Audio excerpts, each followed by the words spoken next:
Hey, Craig, I don't have any cameras.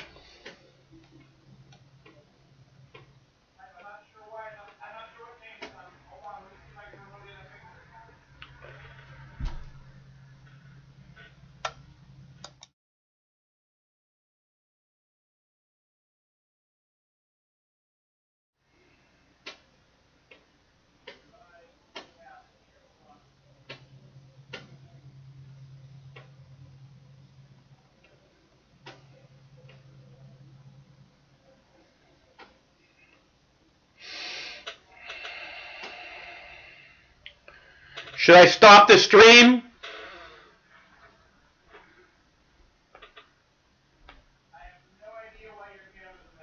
Okay, you want to stop the stream?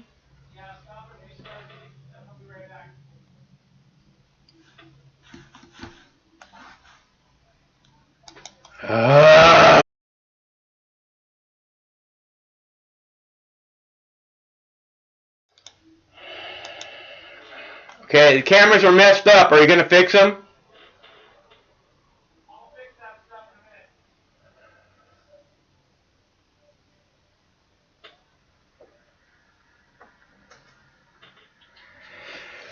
Hi, everybody. I am in the process of working this out. My cameras are all screwed up.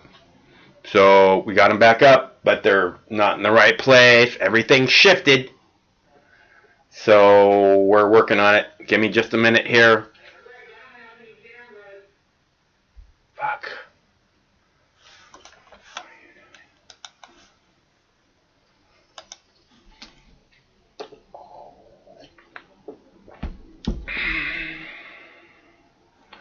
I mean, the cameras don't have to be... I can see you on the screen. Just do your thing and I'll fix it while you're rolling. Yes, that's what I'm asking you. I'm doing my thing. Thank you. Okay. Okay, so, hey, what's happening? The cameras are messed up, but they're live, so we're going to go ahead and roll it the way it is. The Democrats are making the United States look like a banana republic by failing us to start an infrastructure project when they had the chance, when they had the House and the Senate and the White House, and they didn't start a $10 trillion infrastructure project. They failed us all, and they continue to fail us on a daily basis. This shit in Iowa makes America look fucking horrible. I mean, it makes we talk about the elections in these countries like Russia and China. All these, or I don't even think they have elections in China. I don't know. But we talk about these elections in these other countries like it's just fucking. We all know what the outcome's gonna be like, But it's clear that we all knew there was going to be shenanigans in Iowa with the Democrats, and there was, and it's still going on. At 2 o'clock, they report 62% of the vote at 2 p.m. Pacific time, right? The Democrats did. And now it's fucking... what time is it? It's like 7 p.m., right? And the Democrats, there's no more, there's not like, here's more information on what's happening. The Democrats, it's fucking 5 hours later, they say, we have 62% of the vote. Pete Buttigieg is winning, edging out Bernie Sanders. Fucking Pete Buttigieg is a fucking nobody, police state first motherfucker who can't get 2% of the black vote. Okay, so if Pete Buttigieg is winning in Iowa, then maybe it's true what they're saying about Iowa being the first primary. That Iowa being the first primary in the United States is fucking racist. Because fucking the person who can't get more than 2% of the black vote wins in Iowa? Give me a fucking break. Alright? They're full of shit. The Democrats are so fucking full of shit. And Pete Buttigieg is the most status quo piece of shit. Nobody Okay, he's going to, you understand the reason he can't get 2% of the black vote is because since he's taken over in North Bend, as that was called in Indiana, as a mayor. He's a fucking mayor. Okay, you can be fucking 19 years old and be a fucking mayor. Okay, he's a fucking mayor. And in this town where they have massive problems with police brutality, right? Less than 50% of the population is black, and less than 5% of the police force is black.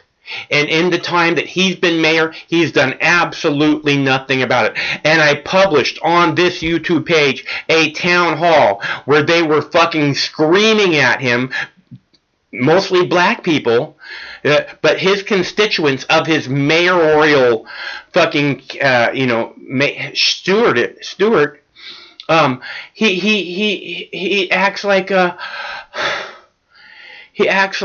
he doesn't give a fuck. It doesn't matter. It doesn't matter. I don't have to solve these problems. He doesn't give a fuck, and he's a status quo pro-police state piece of garbage. Okay? And he's not going to do a damn thing about the motherfucking drug war. Bernie Sanders and Tulsi Gabbard have both promised to end the drug war. Is that what you want, Iowa? Is another fucking generation of fucking people ODing on heroin in the fucking streets? Because that's what Pete Buttigieg is going to bring you. That's who he is. Status quo garbage. Fucking Donald Trump. And then there's fucking Donald Trump. Donald Trump is one of the biggest pieces of shit in history. And good people have no other choice but to go for him because the goddamn fucking Democrats are such huge piles of garbage. Vermin. I agree. Everybody should vote Vermin Supreme.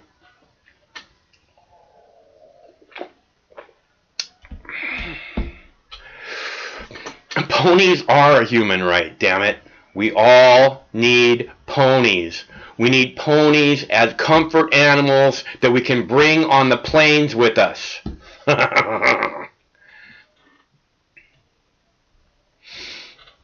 You know what I love about Vermin Supreme?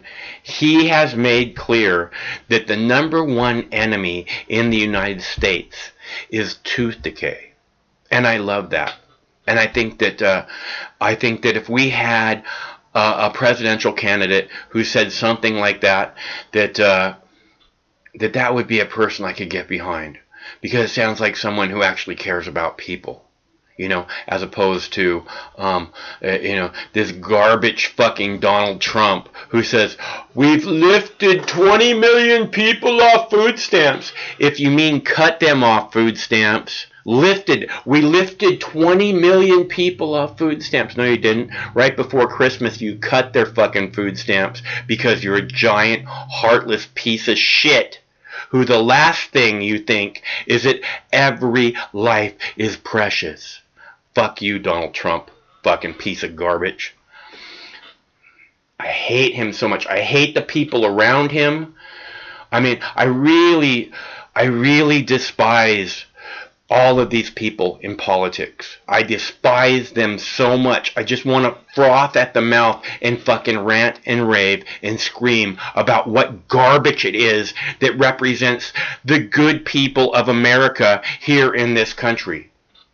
Because the good people of America are actually good people who actually believe in freedom, who actually want to go out and build a better world for the generation that's coming up behind them. But none of this fucking elitist fucking garbage in the fucking Washington, D.C. believes that or wants that. None of these rich pieces of shit who got theirs want to fucking focus on leaving a better world for tomorrow. It's completely fucking obvious.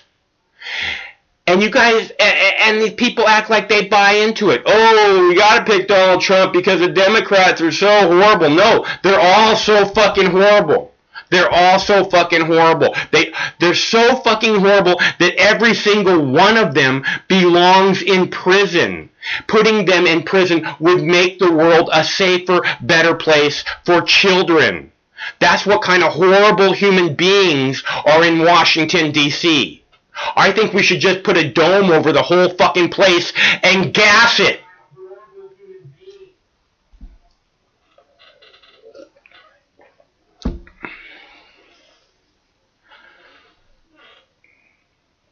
And they're equally horrible. Okay? The Democrats are such giant pieces of shit, they can't run one fucking primary without it looking like this country's a banana republic. Okay? And fucking Donald Trump, there has never been a worse human being on the face of the planet. I mean, George W. Bush is a fucking horrible human being. Donald Trump is a fucking horrible human being. Dick Cheney is a horrible human being, and I really wish that I could say that Dick Cheney and George W. Bush are worse than Donald Trump. Okay, I really wish I could, but they're not. He's just a scumbag who says things like, we lifted 20 million people. He actually is taking credit for making the world a better place when he's nothing but a scumbag piece of shit. And I'm so tired of it. Okay? That's how all these people, like fucking Hillary Clinton, a servant of the people? Are you fucking kidding? Hillary Clinton has never one day of her life served anyone but herself.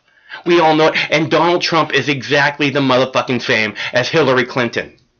And we all know it.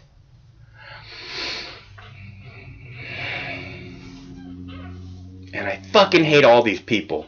And they're fucking bullshit. They need to go away. And anybody who buys into this fucking theater, right, that somehow these are people that care about us or care about anyone besides themselves. You're a sucker. Hillary Clinton cares about anyone besides herself? Give me a fucking break. Donald Trump is exactly the same.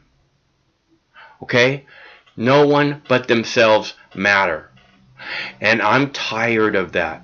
We need someone who's an actual, genuine public servant, who actually genuinely wants to care about the people's needs, who actually genuinely wants to represent the people's interest, not the rich people, not the fucking Republicans, not the fucking Democrats. We, the people. Okay? Because that's what we deserve. And I'm tired of it. And I know that you're tired of it too. And that's why I come out here and I fucking try and communicate this with you. Because I know I'm not the only one. And I know that if we fucking work together, if we piss off these fucking stupid labels, Republican and Democrat, fuck, who the fuck identifies like that? Morons. Okay? You are 1,000 times more than any fucking Republican. There's no... Fuck Republicans. Fuck Democrats. All that does is limit you. I've said this again and again. Fuck your stupid labels. They're worthless. Okay? Go out there and be everything that you can be. Move in every direction that you can move. Make happen whatever it is that you want to make happen. Not shit Democrats would make happen. Not shit Republicans would make happen. Fuck those stupid labels. And fuck these goddamn pieces of shit in Washington, D.C. who want to act like they fucking represent us.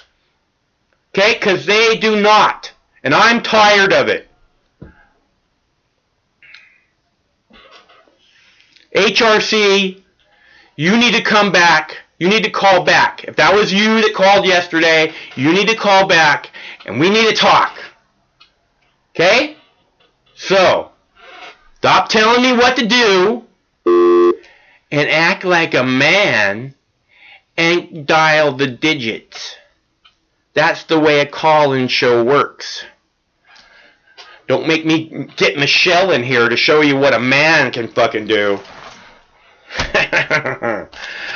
Alright, you guys ready for fucking, you guys want a video? I don't know what you want. I'm just here trying to make this thing happen, and now I'm venting because this horrible piece of shit is on every fucking channel, and he's just spewing fucking shit like he's the greatest piece of garbage that ever walked the fucking planet, and I'm tired of it. Hello, caller. I'm sorry. I was high. Okay. Well, that's I was good. really high. I'm glad to I was hear so that. high. Because I got high. Because I got I high. take weed and I get angry. You know? Because I got high. That's the problem. I need to smoke weed. No, the problem No, is... I need to drink more. That's what I need to do. Yeah, well, good luck with that. Okay. So... It works faster. You know? Yeah, and it fucking knocks you out and makes you do stupid things, so... Like shit in your pants and stuff, yeah. Well, that's one of the things it might make you do. That is definitely one of the things it might make you do. Diarrhea, yeah. Cha-cha-cha. It sucks. So what's up with you? So, nothing. What's your name? Hot retarded chicks. Oh, well, it's good to see you, hot retarded chicks. You can call me Mike if you like, though. Are you having any fun yet? Fun with what? With life, man. No. No. I'm depressed. Why? Depressed. Why are you depressed? I think it's trauma. Trauma? Trauma-based torture or something. What happened? That must be one of those satanic ritual victims. Ah. Yeah. Well, you know, you can get hypnosis and find out if it's for real or not. Instead of I don't have the money. just haunting you. Oh, well, are you local? I could help you with it. I'll hypnotize you. Really? Could you send me some money? No, I'll hypnotize you, though. I'll hypnotize Send me you. some money. Yeah, well, that's not what you need, really. I could use some pizza money. Well, I could use pizza money, too. We'll make a deal later. All right, good. All right, man. Thanks for calling. Good to hear from you. All right, man. Okay, man. Bye-bye. Bye. That's hot retarded chicks. He called last night. Told me to go to bed. Fucker. You go to bed. You're a towel. Too stoned because he got stoned. Because I got high. Because I got high. Because I got high. I am so fucking angry at these people, man. Fucking Donald Trump in the middle of the State of the Union. Hello, caller. Hello, Michael. You're in rare form tonight, sir. Oh, you think so? I think so. I love it, man. Oh, it's Ash, remember? I called in a few months ago. Okay, well, who is it? Asher. We talked about Iran. Hey, Ash, it's good to hear from you. Thanks for calling again. Yeah, it's been a while, man. I've been busy. Man, a man has got to have priorities, whatever they are, Ash. You take care of business, man. Hey, man. Thank you, brother. So, you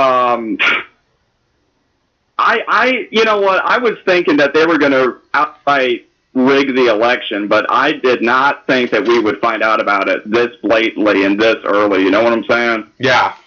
Right. Like, Jesus Christ. I mean, they're not even hiding this shit. And, you know, MSNBC and CNN, they're even saying, hey, I don't know if you saw the video about what's going on with Cuomo. He even called it out. Oh, yeah. What was that? What did he say? Well, they were saying, there's some guy he was talking to was saying, well, you understand these guys that work in Iowa have families, and these are good people. And Cuomo was like, well, you know, God bless them. I'm sure they're good people. They have families, but, I mean, this is unacceptable. And he's like, well, they have good families, and these are, you know, oh, my God. He said that he had enough of this, and he kept going on about it like this is unacceptable. This is undemocratic. And this is un-American. What has happened with Iowa and with the caucuses is basically we are witnessing the death of the Democratic Party, at least as we know it.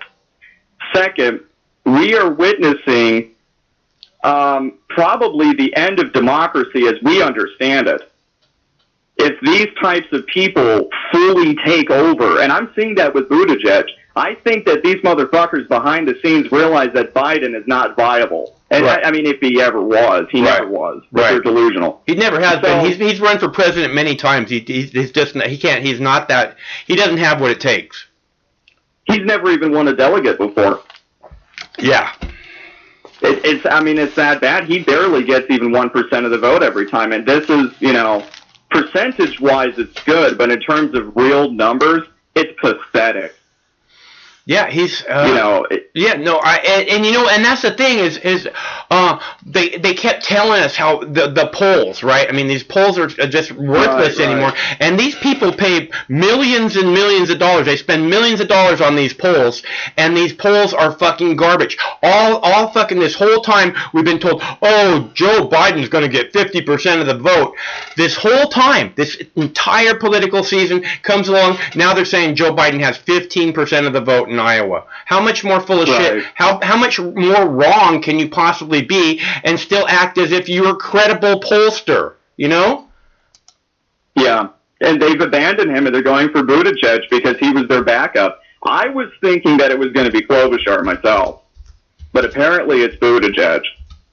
They really tried to push the big booty judge. You know what I'm saying? I think they really tried to push Klobuchar, and that they would love to have had Klobuchar, but she just doesn't have that much support. You know, No. Buttigieg doesn't either.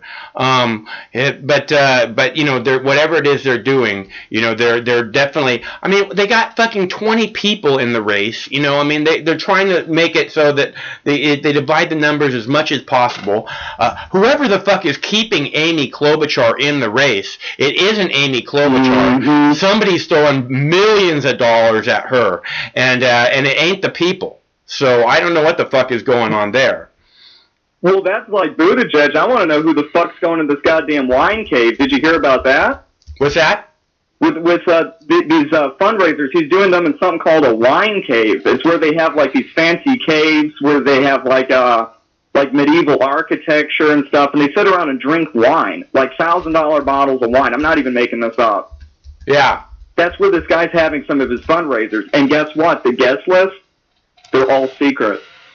Who the hell are these people? Yeah, and what kind of fucking presidential candidate is having fucking rallies like that where everybody is secret on the list? You know, I mean, that's not. Yeah. That's not this again.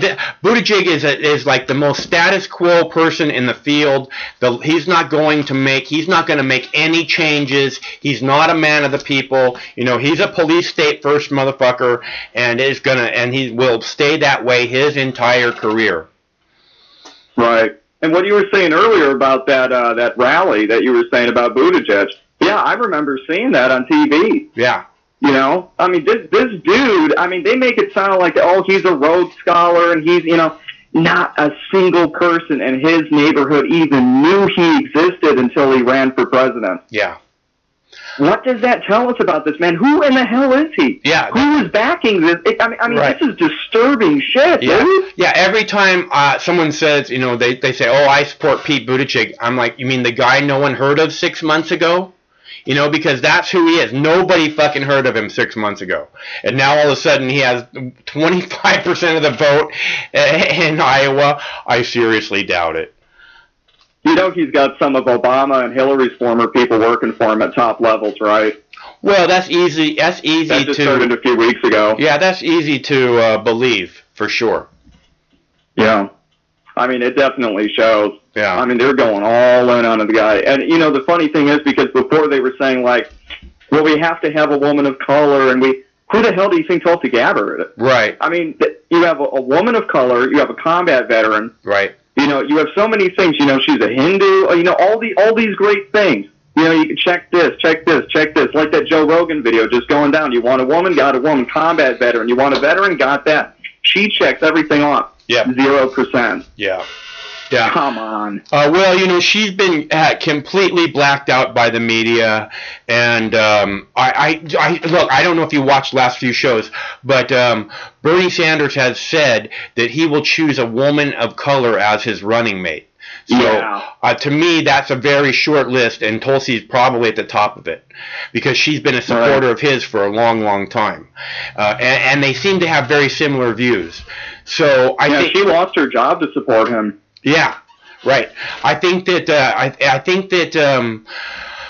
I think that, you know, he said he's going to choose a woman of color. They said that on the drug war. I really see, and again, this is what I look forward to the most, is like you said, you know, she checks off all these things that the Democrats say that they're about, and that they've treated her like fucking garbage, right? So if Bernie Sanders picks her, they treated Bernie Sanders like garbage, they treated her like garbage, right? Those two can come out, and I want to see how the media fucking treats them then. Right? Are they going to continue to treat them like garbage? Is the Democratic establishment going to continue to treat them like garbage? Because, I mean, whatever happens, they're going to gain massive support. The Democratic establishment can come out every fucking day and campaign against Bernie Sanders and Tulsi Gabbard, and all that will do is gain them more and more and more support. The media, I mean, I think that's a big part of why a lot of people got behind Barack Obama in 2008 was the media was acting like, oh, who's this black guy that's gonna fucking challenge Hillary Clinton? Oh, he's a socialist. Did you hear he's a socialist? Right. And you know, so, and that fucking just, I mean, people just ran. So go ahead, you know, media, go ahead, keep beating up on Bernie, keep beating up on Bernie. I hope that Tulsi drops out of the race. You know, right after New Hampshire, with the plan that Bernie's going to say, I'm going to pick Tulsi as my running mate if you guys nominate me. And that'll just fucking set the whole thing on fire right there, man. They're going to sledgehammer the whole fucking thing if they do that. It will set the whole thing on fire. It will actually give the people a real alternative choice, because if you pick someone like Buttigieg, it's basically just putting Donald Trump back in there, except for less entertaining. You know? Oh, for sure. Yeah. Oh, speaking of Trump, yeah, you know, the State of the Union, all that shit, man. Yeah. Jesus Christ. But, you know, the thing is, you know, talking about polls, what we were saying earlier about the Democrats, what about this shit with Gallup coming out saying that he's got a 49% approval rating nationally? Trump? Yeah. Well, I think that that's probably fairly accurate. That would be my guess, is that the country is probably kind of split on him. And it's entirely because of the Democrats acting like fucking idiots, you know, acting like the people can't kick the piece of garbage out of the White House. If you give the people an actual choice, the people will take care of it. The people didn't want Donald Trump for president. They just wanted Hillary Clinton a whole lot fucking less. Yeah. I mean, that's the only reason why she garnered the popular vote, was because people were terrified of Trump. If it was Bernie Sanders, it would have been a landslide for Sanders for sure, and all the polls showed that. It would have been a slaughter, and the simple truth is because you have a man of somewhat integrity, somewhat consistent human being, with some guy who doesn't even know the truth when it's biting him on his ass. You know, I mean, and that would have been obvious, and it will be obvious again if we can actually put someone like that standing on the stage.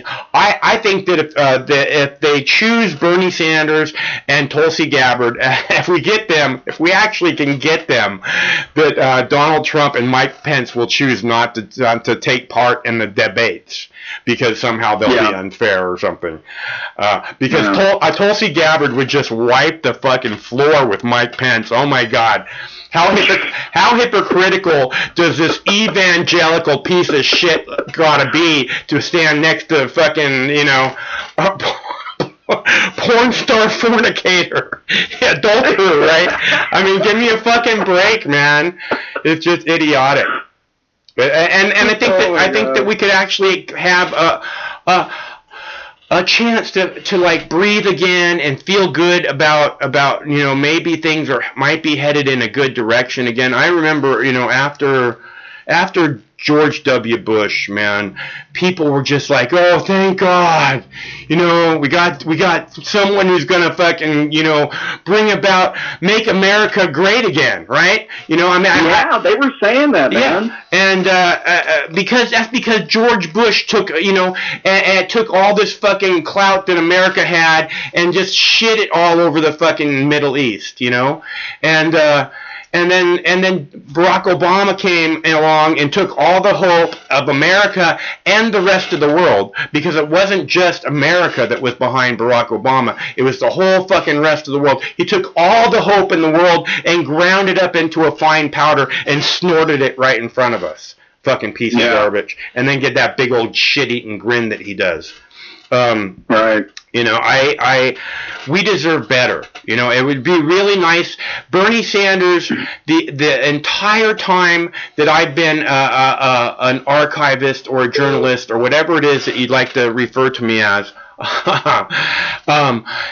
Bernie Sanders has always seemed, if nothing else, to be someone who genuinely cared about the people. You know, I can't say that about a whole lot of politicians. You know, Ron Paul always seemed to really care about freedom, you know, to me, and that was, you know, about the people. It's the people's freedom that he cared about. It wasn't his own. He was about the people and their freedom, you know. So Right. And Bernie Sanders always seemed to care about the working class man, you know. Every time I've ever fucking covered Bernie Sanders. I mean, I've been covering Bernie Sanders for longer than I've been covering Donald Trump. I've been covering Donald Trump for... Oh, for sure. I remember you talking about him going back many years. Since before I started YouTube, I've been covering Donald Trump. Yeah. Okay. So, you know, and I've been covering Bernie Sanders longer. And what I'm telling you is he's always seemed like he genuinely cared about the working class. And it'd be really nice to have someone like that in there. Right. And by far the most consistent, too. Yeah. He's never faltered. He's never changed his opinions. But, you know, speaking of Ron Paul, one time, because I live close to Springfield, which is the capital of Illinois, I remember meeting a former campaign staffer for Ron Paul way back in like 2012 or something like that for that campaign. I met him in 2013. He was working at Best Buy as a salesperson for their TVs and all that. And we struck up this conversation on what exactly happened. You know, because Ron Paul had all this fucking momentum, all these things that were going by. And it's like, you got to be kidding me, Mitt Romney. Yeah, right. You got to be kidding me. He's not even eligible. He basically said, yeah. I'm sorry. He's not even eligible to be president. He was born in Mexico. Yeah. Yeah. Yeah. And, you know, have you ever heard the, you know, I don't mean to, you know, I'm not bashing the Mormons or anything, but, you know, I'm kind of bashing the Mormons, you know what I'm saying? They have a so-called prophecy that one of their people would become president and, quote, save America. So a bunch of them were throwing that behind Mitt Romney. I even had frickin' Mormon missionaries come over to my house and outright tell me that, dude. Wow. Well, that's how I found out about it. I didn't hear that echoed again until Vice News talked about Mitt Romney and his connections to Mexico and the drug cartels and all that shit going on down there in the Mormon church. Yeah. And I was like, I heard that years ago. Yeah. I don't care what your stupid religion is. If you're going to save America, that'd be great with me. I'm good with that. Yeah. You know. Right. Hey, Ash, where are you calling from? You said Indiana? No, you didn't say it. Where did you say? No, Illinois. Illinois, right on. So you guys got the legal weed there now. Yeah, we do, man. Are you able to? It's great down here. It's booming, dude. You know, I don't know if you know what Family Video is. It's kind of like Blockbuster. It's still around. Okay, cool. Blockbuster. Right on. They sell fucking CBD and they sell like cannabis products, man. That's awesome. I love it. Yeah, that's Illinois and Michigan, a few other places. Try and stop it now, fuckers. It's gonna be war. You're trying to stop it now, Trump. You think they can't stop the green wave? You think you can take this shit away from us, Trump? You go there, General. Bring it on, man. We're ready. All right. We're ready to fight for this to the fucking death. You got it? There's no doubt about it, right, Ash? To the fucking death, right? Well, fucking man, dude. Yeah. They're not going to be able to stop us. I mean, we got so many states right now that are thinking of passing legislation, pending legislation, or already fucking have the shit. We are looking at full and complete legalization probably within the next 2-3 years is my prediction, maybe even sooner. Especially, say, if this shit goes to I mean, I don't know. Can you imagine if the federal government actually got involved in this shit and decriminalized it? I can see that happening if the Senate fucking went Democrat, a sensible Democrat, not just, what they have currently, these establishment people. But yeah, dude, I swear to God, everybody I know is using some kind of CBD product, or they're smoking weed, or they're taking oils. People are using hemp soap. I mean, it's fucking huge here. That's great. I'm so glad to hear that.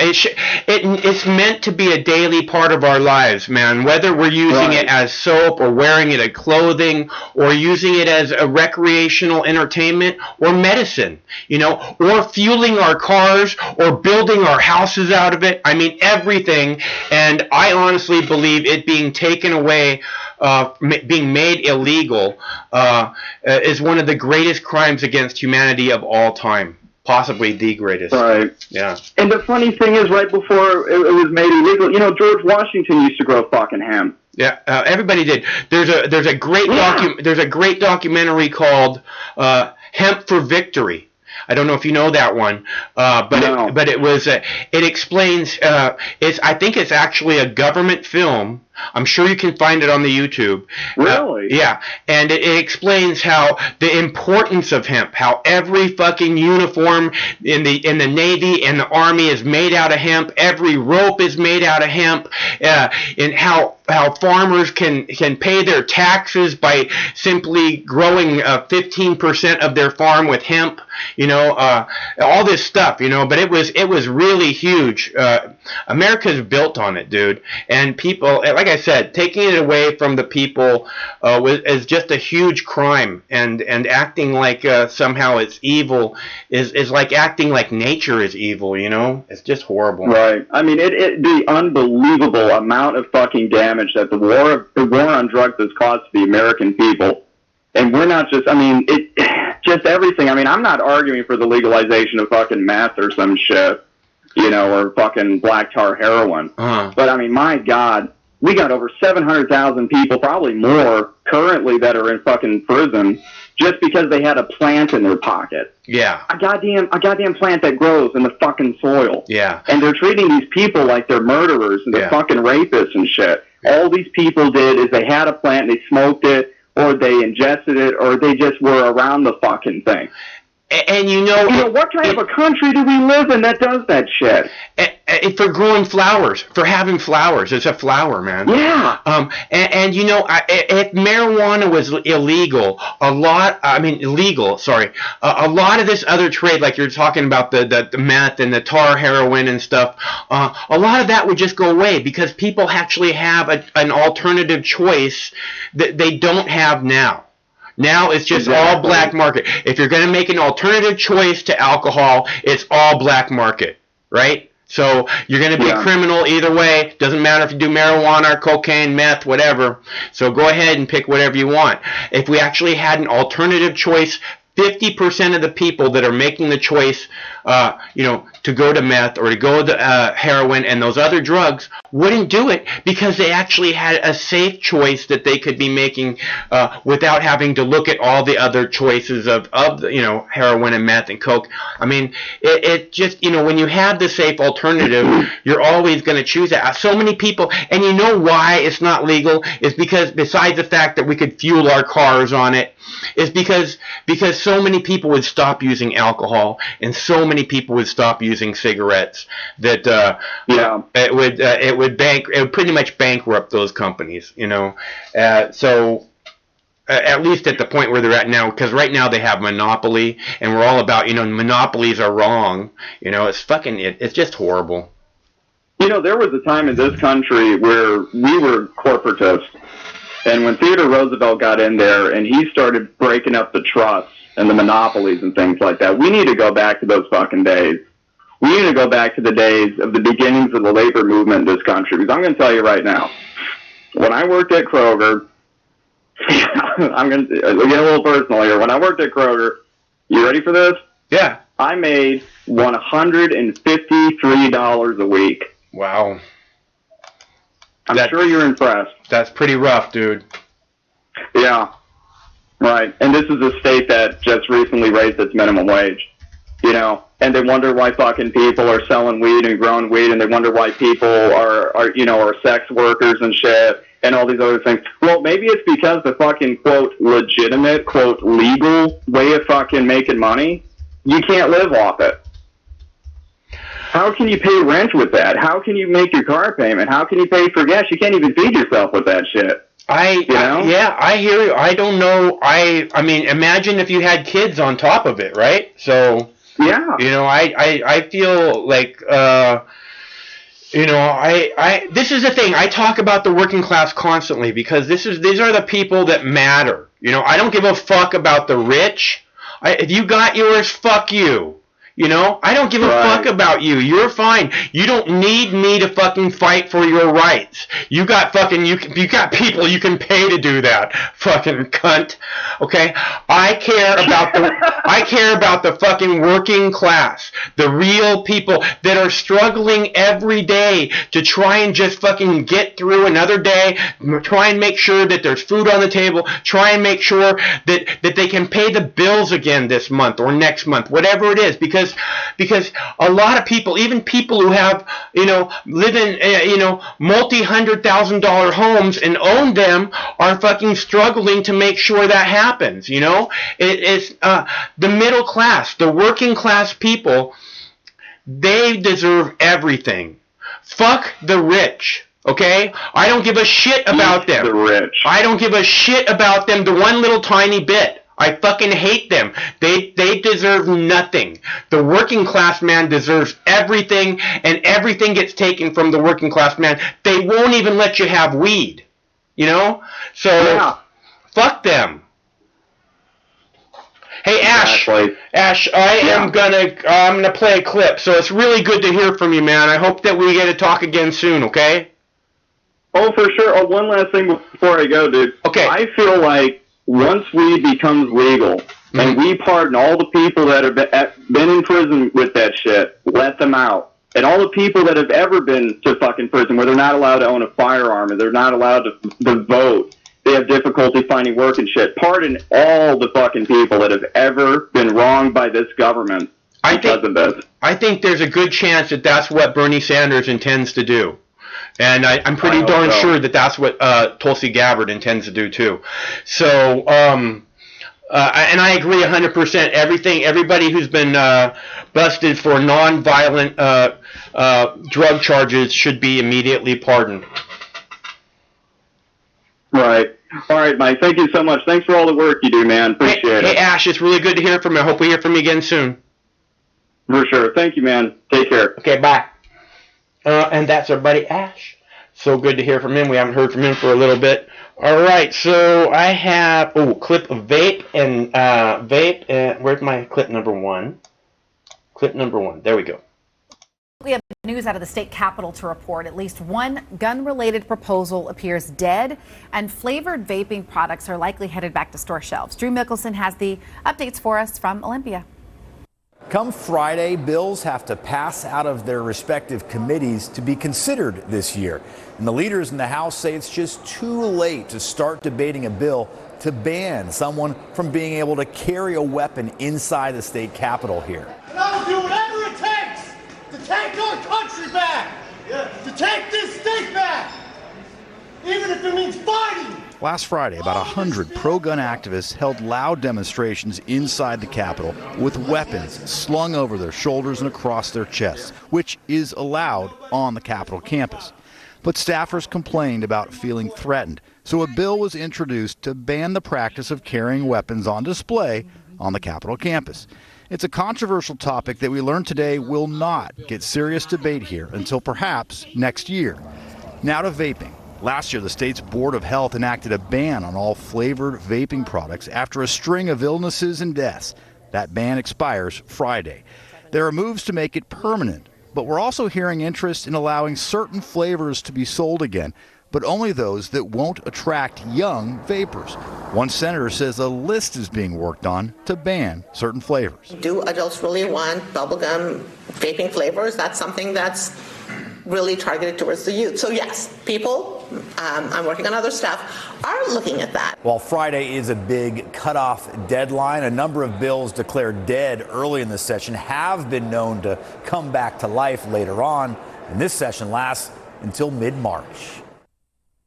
Now, another hot topic lawmakers may take action on, banning the death penalty. It's already passed out of the Senate, but the Speaker of the House, Representative Lori Jenkins, said she does not know if that bill has the votes to pass out of the House. Okay, appreciate Busy time of year with all these decisions being made. Yeah, and we're going to keep it going until November. Okay, so the State of the Union is over, if anybody cares. Trump, in the middle of the State of the Union, presented, actually Melania Trump, the First Lady, presented the Medal of Freedom to Rush Limbaugh, in case anybody missed that. Which means Rush Limbaugh is probably going to die pretty soon, because they can't even wait a couple weeks to do a ceremony. Bye, Rushy! And that does make me giggle. Poor Rush Limbaugh. I feel so bad for him. Let's see, and it's disgusting that they use they use this freedom medal in ways that really is I mean, fucking Barack Obama gave the freedom medal to Joe Biden. You know, I would almost say that Rush Limbaugh deserves it more. I'm pretty sure Rush Limbaugh deserves it more. And Rush Limbaugh's he doesn't believe in freedom. He doesn't, and that's what disgusts me about it. Joe Biden, the Medal of Freedom. Give me a fucking break, man. They don't believe in freedom. They don't believe in your freedom of speech. You know, Donald Trump shouldn't even be allowed to give the Medal of Freedom out. He doesn't believe in freedom. You know how much freedom Donald Trump believes in? He signed an executive order that says that if students on a college campus protest against Israel, and the college doesn't do anything to stop the protest, Donald Trump's going to take away all federal funding from that college. Okay? That means that Donald Trump is a threat to freedom of speech. And anyone who is a threat to freedom of speech is a threat to all humanity. Because the only way this species moves forward is with us freely communicating. Without that, it's over. We're done. And you can count on it. And Donald Trump has proven himself to be a threat to freedom. Okay? So, and if you right now, clearly, a vote for Donald Trump means a vote for war with Iran. Okay, so if what you want is World War III, war with Iran, war with fucking China, war with Russia, then vote for Donald Trump. Because that's what Donald Trump wants. You know why? Because that's what Israel wants. Okay, and whatever Israel wants, Donald Trump wants. And we all know that, don't we? Okay, so we're clear. We got to be clear. And okay, so anyways, the State of the Union's over, right? The Democratic response is over. I don't know who, some governor I never heard of gave the Democratic response. How stupid is that? Again, you put somebody like Tulsi Gabbard, a combat veteran, up there, you know, and you act like, you know, this is a woman of color who's a combat veteran, a medic at the height of combat in Iraq, you know, and you have her fucking speak truth to fucking bullshit. Instead, they put this person up I never fucking heard of before, never seen once in my life. This is what I do for a living. I never seen this person before. Fucking idiot Democrats. Fucking idiot Democrats are going to lose another election. At least they're going to try like hell to do it. And speaking of which, I was getting to that. State of the Union is over. The Democratic response is over. And all day long, well, at least since 2 p.m., when Iowa announced that Pete Buttigieg had 26% of the vote, edging out Bernie Sanders at 25% of the vote. they had said the entire day there's been a banner across all the news channels that said since 2 p.m. Pacific time that said 62% of the vote counted in Iowa. That banner has now gone away. Immediately following the State of the Union. It's easy. I mean, this is what people want to know. What's the fucking outcome? We've been waiting to hear the outcome, and now they're acting like there's no news out of Iowa. Like, oh, we counted 62%. We got the outcome we wanted. Fuck you all. Again, the Democrats are acting like idiots. The media is acting like complete idiots. CNN should not even be allowed to be involved in any of the debates ever again because of the way that they have treated Tulsi Gabbard. They just shouldn't be part of the elections. I mean, everything should basically be done on YouTube from now on, right? I'm sorry, the Do Not Disturb was on the phone. I clicked it on when I was talking to Ash, last caller. So if you're trying to get in, the Do Not Disturb is now off the phone, so you can feel free to call. Operators are standing by. And I'd love to have a conversation with you. Otherwise, where was I? Oh, right. The 62% of the vote banner that's been across the every single news channel since 2 p.m. this afternoon is no longer at the bottom of the screen. It doesn't say 62% on none of the news channels. I'm going through all of them. It doesn't say 62% on any of them. And it doesn't say anything about Iowa. It's like the Iowa thing doesn't exist anymore. So we got the outcome we wanted. Pete Buttigieg, there's still... Oh, here we go. Oh, now Buttigieg's at 27%. Ooh, what percentage of... Oh, 62% of the vote. Hours later. Oh, fuck you. Hello, caller. Turn that down, please, babe. Hello. How are you? Is this Mox? This is Mox. Wow. I am fine. How are you? Good. Thanks, babe. Hey. Thanks, babe. Go ahead. I just have to say, congratulations on your newfound courage. You're live on the air. That's crazy. And you're a lot different than I remember. I've been watching you for, 8 or 10 years now. Uh-huh. And I'm surprised that you're a socialist. You love your labels, don't you? Yeah. Yeah, because as soon as I can attach a label to you, then I can disregard you, and everything that you say doesn't matter anymore. Okay. Uh-huh. Maybe it would be good to support the country. Because I care about the working class, I'm a socialist? Well, are we doing good? I don't see it myself. If you are, I'd love to hear about it. Are you doing much better now? I'm not, personally. Okay, well, there you go. No. Are we doing good? Well, if you look at the statistics, yes, we are. What is the statistics? The stock market? What are you talking about? The stock market? Or are you talking about the bullshit fucking unemployment rate? Because when Barack Obama was talking about the unemployment being 5%, Donald Trump came out day after day and said Barack Obama is full of shit. He said... Yeah, he changed the way they read it, though. Sure he did. I bet he did. Sure they did. I bet he did. When Barack Obama was in, we were actually at like 30% unemployment. And now we're supposed to believe it because it's coming from.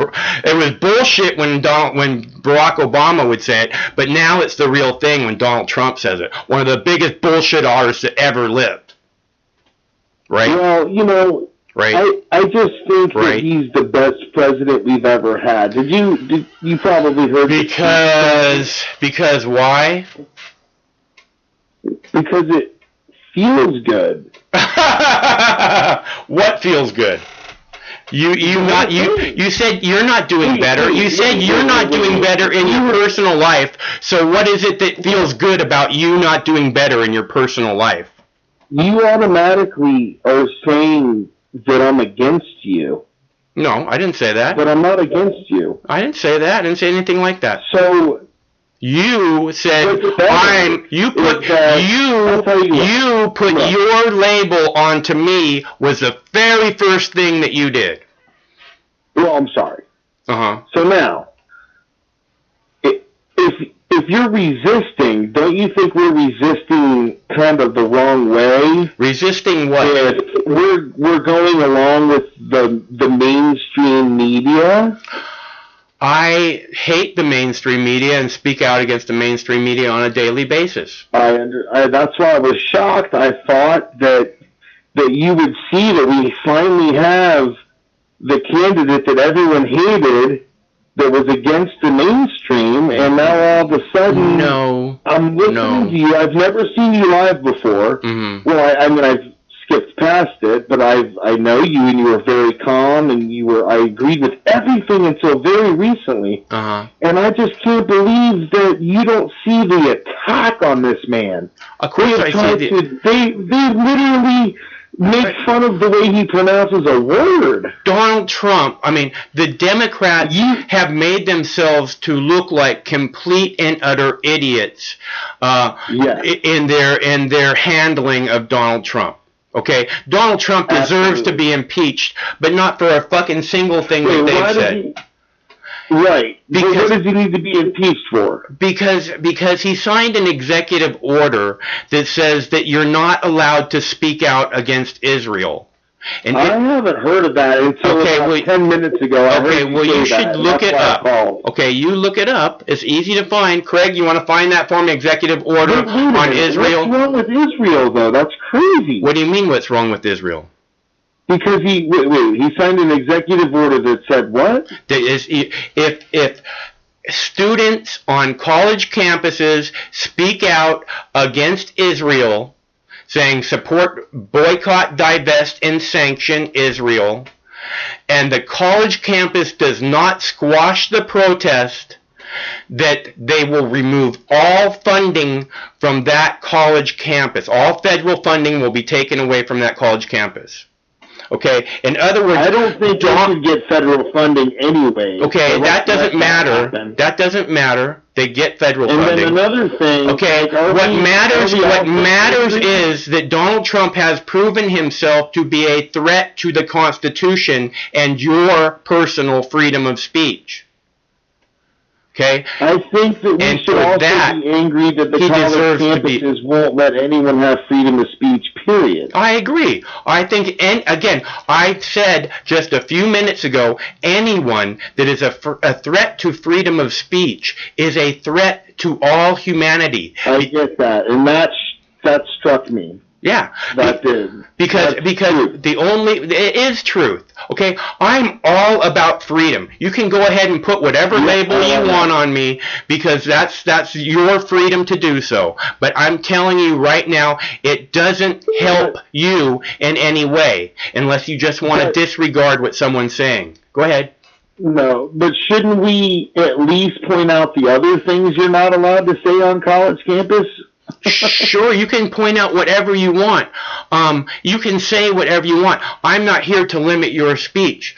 What I'm saying is Donald Trump is, and that makes him a threat to all humanity. What's that? Nobody's better at this point in your mind? Bernie Sanders and Tulsi Gabbard will wipe the motherfucking floor with Donald Trump and Mike Pence. Okay, so let me ask you, how are they going to have socialism and still have a constitution? See, you want to do this. You want to act I'm like not you or anyone else. I'm asking. How are they going to pay for college, pay for free health care for illegals, get rid of the border, do all that, and still have a constitution? Well, okay, are you a Christian? Sure. Okay, so when you say pay for health care for illegals, like Donald Trump just said in the State of his Union, good talking point. When you say that, when you repeat that like a parrot, the truth is that what would Jesus do? Would he give people health care if they needed it? Are you a Christian or are you not? Is this a Christian nation or is it not? I'm not going to say I'm a good Christian and I represent Christians. Well, you claim to be either you're a Christian or you are not a Christian. That's the way it works, pal. And if you don't believe me, you ask Jesus. He'll tell you. Well, that may be true, but like I said, I didn't say I was a good Christian. No, you said you were a Christian. You claim that label.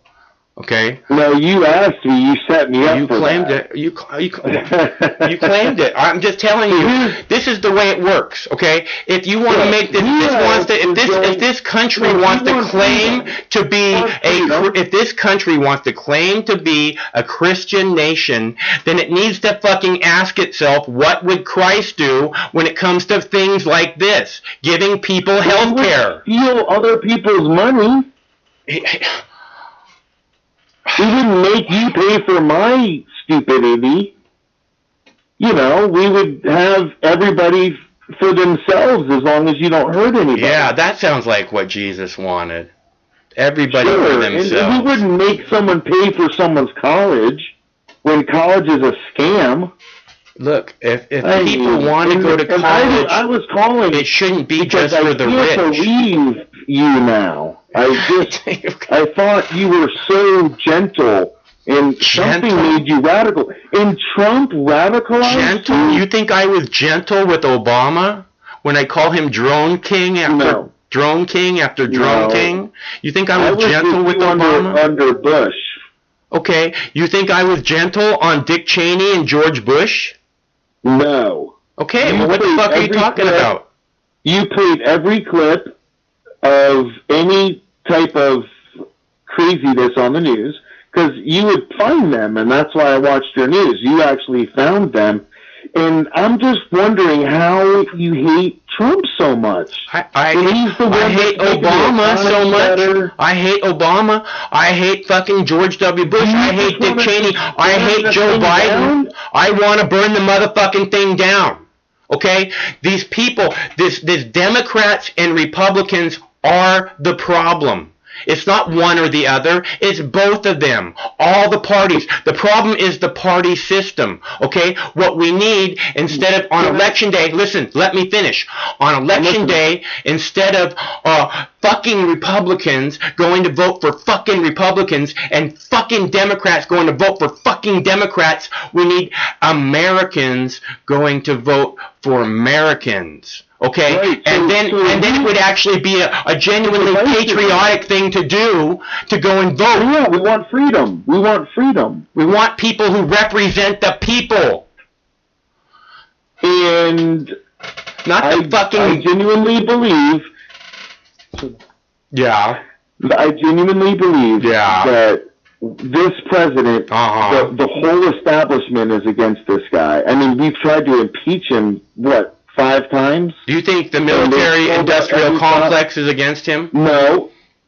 Okay, that's the establishment. You think the pharmaceutical companies are against him? You think the alcohol companies are against him? You think the oil companies are against him? I'm hoping that I'm in the oil field, but I'm hoping that he's picking his battles and he is under attack the whole time, so we haven't seen his full potential. And I'm hoping that in his last, when he's a lame duck president, he is going to go after these people big time. He's going to go after He already pointed out the vaccines. He's pointed out vaccines, fluoride. He's mentioned all that stuff. He hates the Federal Reserve. I mean, I just think he's picking his battles to not get left out of there immediately, is what I believe.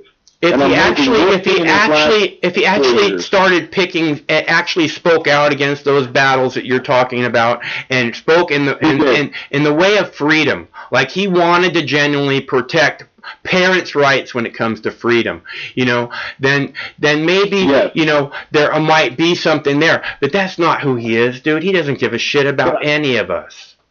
I just don't think he can burn the whole thing down in his first 3 years. I think we got to give him. I think the next guy is going to be more radical.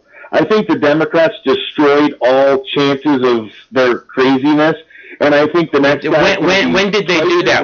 When did they destroy all chances of their craziness? Well, they want to ban sodas in New York City, sugary drinks. They don't know what gender they are. They want like every bathroom.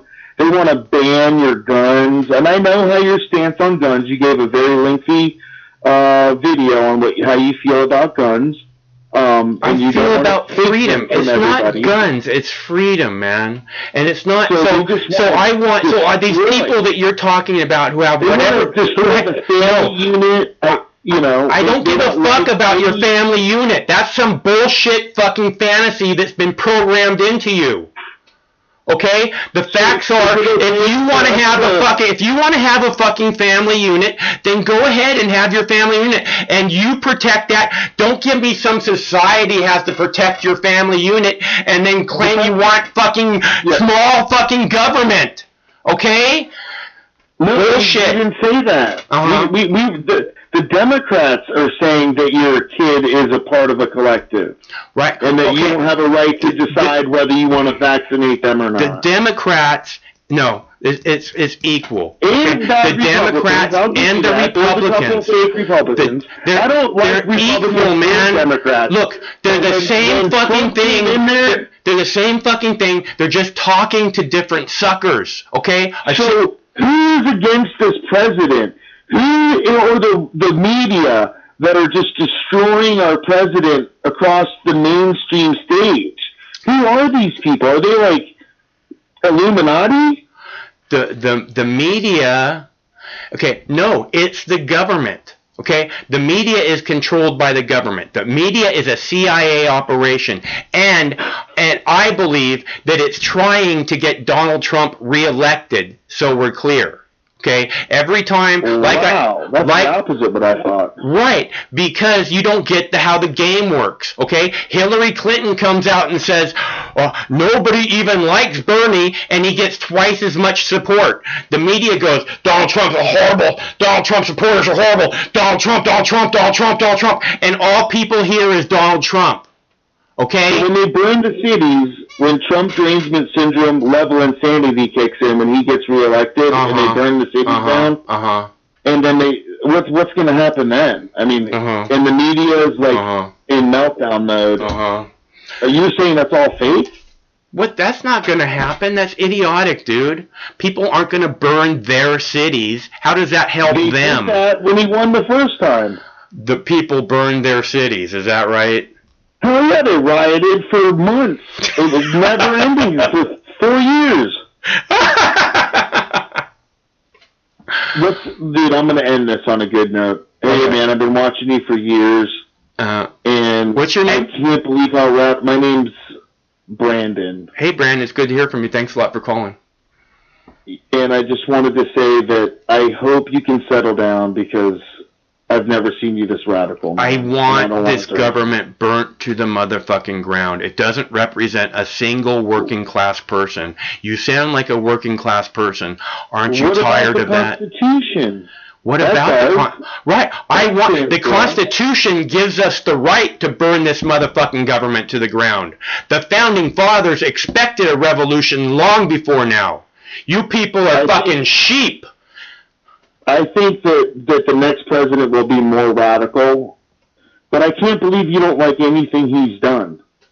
Oh, no, that's not true. I've given him credit for returning the veterans' remains from Korea again and again and again. That's a very important thing. That's a very fuck that. I don't give a shit. Okay? No, he doesn't give a shit about you. He's giving fucking pharmaceutical companies the green light to fucking shoot a bunch of people up that don't have any fucking alternatives, okay? That's just money for our pharmaceutical companies. It's a big fucking giveaway to them. Figure it out. I'm telling you what he did. I'm telling you what he did that was a good thing. Okay? You want to listen? You actually care? He fucking brought home our soldiers' remains from Korea. Okay? This should have happened 40 fucking years ago, if not 50 fucking years ago. Not 60 fucking years ago. And he did that. And that was something that was important and it mattered. Other than that, he's fucking been burning down the house and we all know it. You were not this radical under Obama. Yes, I was. Obama was a giant piece of shit who I said needs to go to prison immediately in order to make the world a safer place for children. Again and again and again I said this. No, I didn't say we got to get rid of the Democrats, we got to get rid of the Republicans over and over again. Because I kept thinking maybe that we could work within the system. It doesn't work. It's obvious. The system represents no one. That's why Donald Trump is in the White House. Because he walked up there and he wasn't like all those fucking bullshit artists that have been bullshit artists for the last 40 years. And he was the best bullshit artist. He got up there and said, hey, I'm not one of these fucking cunts. I own these fucking cunts. These people are all for sale. You're like on the side of CNN right now, though. No, I'm not. Fuck CNN. I've said again and again throughout my entire career. So don't call them fake. Don't call them fake news because you're giving them a pass. They're not fake news. They're literal war criminals. That's who CNN is. Okay, literal war criminals. Literal war criminals. That's who they are. Don't give them this pass with fake news. And I've said that from the beginning. I'm not fucking radical. This is how I've always been. In Bernie Sanders. What about Bernie Sanders? Why do you like them? Bernie Sanders has always been about the working class people. Bernie Sanders has always been about ending the wars. Bernie Sanders has always been about ending the wars. Bernie Sanders, his entire career has been about getting health care to every single American. His entire career. Why not free food too? Again, do you want them to steal the food if they need food? Do you want them to fucking live on the streets? You want them to live in the abandoned lot next to your house? Get a fucking clue, man. Get a fucking clue. Why can't we make that a state thing? Why does that have to be federal level? Because it's like with marijuana. It's like with marijuana. Okay? It won't work state by state. Okay? That you legalize. Well, if you want a marijuana thing, they take your gun rights away from you. Not if you legalize it federally, then you're not doing something illegal. They only give you a license for it, just like the concealed carry. Bernie Sanders said he will legalize marijuana within 100 days through executive order. Okay? No more taking your guns away for weed. And then, man, what about the free health care? What about how horrible! Oh my God, people might be able to eat without stealing. Where does the money come from? I don't want them to take any more than they're taking from me now, man. Okay, you need to stop acting like somehow, they're going to take from you. Okay, everything is going to basically be the same as it is now, or better, Bernie because Sanders people is government on steroids, bro. Okay. Whatever. I mean, this is what you want to do. So that's the question. How are they going to have socialism and not destroy the entire Constitution? Because you're going to have to take everyone's property. You're going to have to ban profits. You're going to have to. Okay, do you understand what Social Security is? And do you want that to go away? Social Security? Yes. You want that to go away? Yes, I want them to stop taking money from me. Okay. Well, that would fuck over a lot of old people. So I don't want to fuck over old people. Maybe we should let them have it and just stop it at a certain point. Okay, because like I don't want it. Like everybody that's 40 years old doesn't get it. Just give me my money back, and that's it. Okay. Well. But anyway, hey, Mox, man. I can't believe you, man. I'm looking at you on screen right now, and I just can't believe you're doing this, man. Doing what? I mean, I'm glad you're doing it, but it's different than what I'm used to seeing you do. You were so gentle and nice, and now you're so radical and cussing. And it's crazy to me, but anyway. From day one on YouTube, people have told me to stop swearing so much. So I don't know what it. You never sweared when I know you before. That's just not correct. I don't care about swearing. I know, I get that, but you're saying that, and what I'm telling you is that from day one, this is how it's been. And they say, why are you swearing so much? I say, this is how people talk. Okay? So I'm just talking like a working class person talks. All right? And if you don't believe it, go watch any fucking movie, any R-rated movie. I know. That's Chinese propaganda. Well, they allow. There's definitely that in there. There's no doubt about it. I agree with you there. Dude, so who's more radical, man? How are we going to get someone to end the Fed? I think that what we need is to end the wars. What we need to end is the Fed. You remember Ron Paul? They laughed him off the stage, We need to end the wars, okay? If we can Trump has done a good job at that. They tried to get him to go to Syria. He just keeps shipping. They tried to do under Obama. There is more troops in the Middle East right now than there was when he took office. He just keeps shipping. He just keeps shipping. Did you give him credit when he moved out the 50 soldiers? No, we moved out, and they said that we left.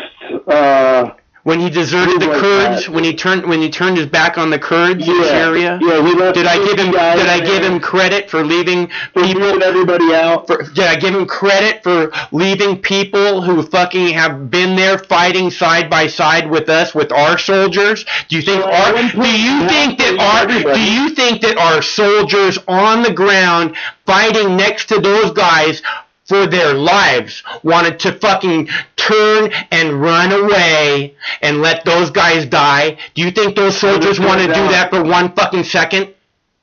No, but it turned out we really didn't. We just moved everybody out, and we. Do you know what's going on there now? I don't know, but don't you think we should do Well, then how is it that you said do their own lives? If you don't know what's going on there now, how is it you just told me what's going on there now?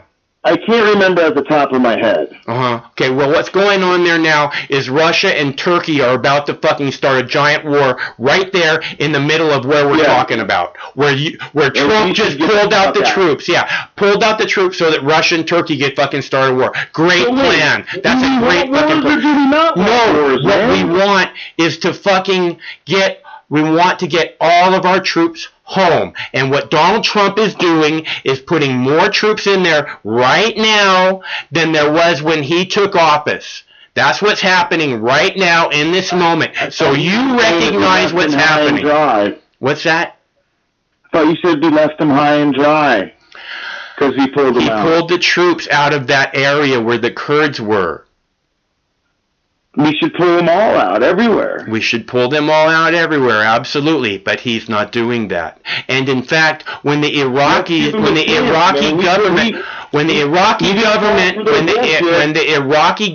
just told him, get your fucking troops out of our country right now.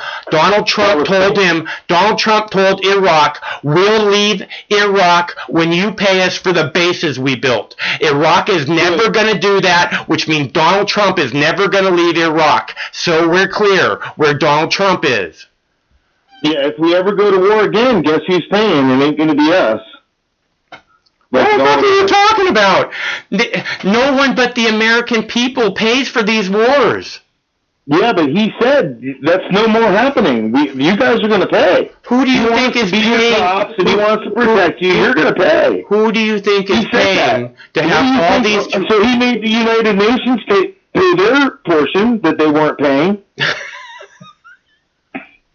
He said, "Hey, you guys are supposed to pay 2% of GDP. You ain't paying it. Pay up. I'll disband the whole United Nations." Mm. He also pulled us out of the Human Rights Organization because all the fake countries that are in it, like China, they're the biggest human rights violators in the world. He pulled us out of that. He got us out of TPP. He got us out of all the other crap, NAFTA, destroying. They were literally deindustrializing our nation, and he stopped that. Oh, so he's like, no, we're not having bad deals no more. We're not sending all our steel companies to China and all the other countries. We're We're not doing that anymore. You got to give him credit for some stuff, man. Again, I gave him credit for what I'm going to give him credit for. Hey, but I'm trying to get off, Mox.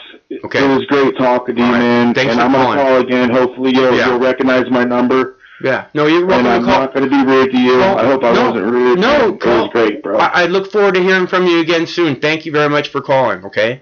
Yes, sir. Thanks, Mox. Have a good one. Okay, you too. Okay, so... let's see. Okay, so I got a K9 cop takedown that shows in my opinion, police brutality. The person is not a decent person. He deserves to be taken down, but they're like, stop resisting, stop resisting. The dog's just fucking chewing his leg off. It's horrible. Hello, caller. Mox the Fox, you hear me? Yeah, I can hear you. What's up, bro? Nothing much. I was listening to your point about Donald Trump, and I agree, man. The dude, he's a con man, no doubt about it. But what you got to realize is, I know you realize this is, there's no one better. I know you're talking about Democrats, Republicans, two sides of the same coin, but what I think Donald Trump represents is it's a cultural thing more than anything. It's a blonde-haired, blue-eyed guy telling these people to F off. Which people are those? Which people have been browbeaten for so long, for decades. Which people is he telling to F off? Which people is he telling to F off? He's pissing off all the far left-wing anti-white communists. That's pretty much what it comes down to. Oh, okay. They hate seeing the white dude come out there and their big balls, speaking plain language, and he pisses people off with his braggadocious, arrogance. Mm-hmm. That's what it comes down to. Yeah, I agree. I agree. That pisses me off. I mean, that pisses me off. I just hate that he acts like he's doing so much for the working class man. Like he's their fucking savior, and I don't see it at all. I just hate that. Yeah, I know. He's a con man, no doubt about it. He's from New York. He's been in, who surrounds himself with his clique. Yeah. I mean, he brought in Goldman Sachs on his board, so that pretty much tells you everything. But, I mean, who else are people going to vote for? Marco Rubio? Jeb Bush? No, he destroyed those people. Hillary Clinton? Yeah. Communist Bernie Sanders? I understand why Donald Trump is in office. I completely understand why he is in the White House. And it's 100% because of the Democrats. Because the Democrats insisted, the Democratic elite, the super delegates, insisted that it was Hillary Clinton's turn. So they badmouth Bernie Sanders again and again. They fucking, they did the same thing with Tulsi Gabbard. They said that he's not a real Democrat, and then they fucking, literally conspired against him to make it so that he couldn't be president, including the media. And I see it happening again, all over again in Iowa. And by the way, as I was saying, at 2 p.m., it was 62% of the vote in Iowa. Here we are, and now at 8:30 p.m., the next day, and it's still at 62% in Iowa. So that's how much of the vote has been counted. So whatever's going on there is complete and utter bullshit shenanigans. So, you want to know what my theory is on Bernie Sanders? Is why they're shutting him out? Yeah, why is that? Because they don't want a Jewish president. They would rather have people who they're Shabbos Goy, who they can pretty much, their little puppet. There's the Donald Trump puppet, the Hillary Clinton puppet, the Joe Biden puppet. When you got a Bernie Sanders in there, he's not going to be, he can't be blatantly pro-Israel, or people are going to catch on. They don't want to have, they want to have pull the strings behind the scenes. They don't want to have leaders front and center. That's my theory. My theory is they rather have. I think that's entirely possible. I think that's entirely possible. I think that there's something there about him being a Jewish president. I think that there is some there. people will start waking up to, man, if you were 2% of the population to become president, that don't make any sense. And then, people are starting to wake up to Jewish power when it comes to banking and media. But when it comes to your point about Donald Trump and the two sides of the same coin, it's freaking, they had no other choice. When the media, they pretty much set the parameter of who's going to be president, who has a shot. This is who they're going to promote. This is who gets the media time. Yeah. Right, it's exactly what we saw in 2016. We saw it, and we saw it again now in this race with Tulsi Gabbard. There's absolutely been a media blackout of Tulsi Gabbard. She, compared to Amy Klobuchar or Pete Buttigieg, who nobody fucking heard of 6 months ago. They've been all over the news on a daily basis. Even people, that dropped out of the race, Cory Booker and, all these people have been on the news 10 times as much as Tulsi Gabbard. And it's just wrong of the media to act like, they're going to decide who the people get to hear the voice of, That's why I wish it was just the whole thing was just run on YouTube, basically. Although I hate to give them that much power, too. Oh, man, YouTube is controlled by the same people. Yeah. Susan Wojcicki and Google and who owns that. So it comes down to the banking. You control the banking, you control the currency, then you control the media, then you control Hollywood with the mass cultural control. Who pushes that? You look at some at like the Hollywood or the Super Bowl halftime show and that kind of messaging and the degeneracy, moral decay. We're zogged out, man. We're zogged out, no doubt about it. And no one wants to talk about it. They just want to Donald Trump, this and that, but we got to look at who controls Donald Trump. Sheldon Adelson. And he's pretty much kowtowing to everything Sheldon Adelson wants, everything Jared Kushner wants, and Benjamin Netanyahu. It's all out there in the open to see. Anyone with half a brain can see what's going on, but if you point these things out, then your channel gets shut down, you get banned, accused of being a hater, a Nazi. Yeah, I agree. But I have to believe in some kind of hope that there's a chance. See, even if Bernie Sanders doesn't win the White House, I would just love to see him campaign against Donald Trump, and him and Tulsi Gabbard campaign against Donald Trump and Mike Pence. I would just love to see that election, even if they don't win.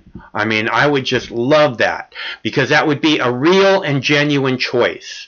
That would actually be a finger of the pulse on where the American people are. And I know that they hate the Democrats, but that's the thing, is that again and again and again, we've heard Bernie Sanders is not a real Democrat. We've heard Tulsi Gabbard is not a real Democrat.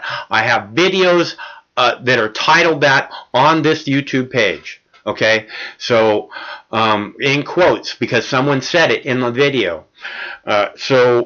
And that's what we're looking for. We're looking for someone that's not a real Democrat, not one of them.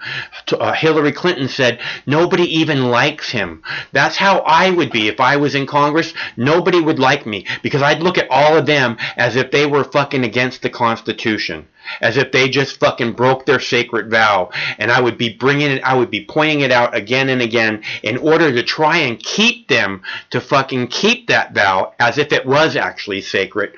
But and for doing so, they would certainly hate me too. Go ahead. Bernie Sanders, man, I'm telling you right now, there's not a chance in hell I would vote for someone like that. Remember when he said white people don't know what it's like to be poor? That dude is a straight communist. Like, he doesn't even hide it. That dude is a communist. If he was back in the Soviet Russia, he would be Bolsheviks. He would be a Bolshevik persecuting Slavic Christians, starving Ukrainians if it was up to him. Well, that dude is a full-blown communist. Yeah, I don't mean to laugh. Or smile or act as what you're saying is funny. the thing is it's all these labels. You're, communist, socialist, these things. I hear what you're saying, and you absolutely have the right to vote for whoever you want. What I hope is that people will simply see and listen, be able to have an actual choice to make. Because I would love to see the American conscience vote between someone who stood for the working class his entire career and Donald Trump. Okay? I would really like to see where America stands on that. Not some fucking bullshit queen who is one of the most despised figures in American history, political history. Someone like Bernie Sanders, who actually has every day of his political career stood for the working class people. Dude. Yeah. That's the exact same thing they said in communist Russia. Mm-hmm. We're the Workers' Party. We vote. Yes. We're gonna help out the common man, the working man. And again he says, "Hello, my brothers and sisters," just like a good socialist would. Because they're all our brothers and sisters. And you can not want it to be that way if you don't want it to be that way.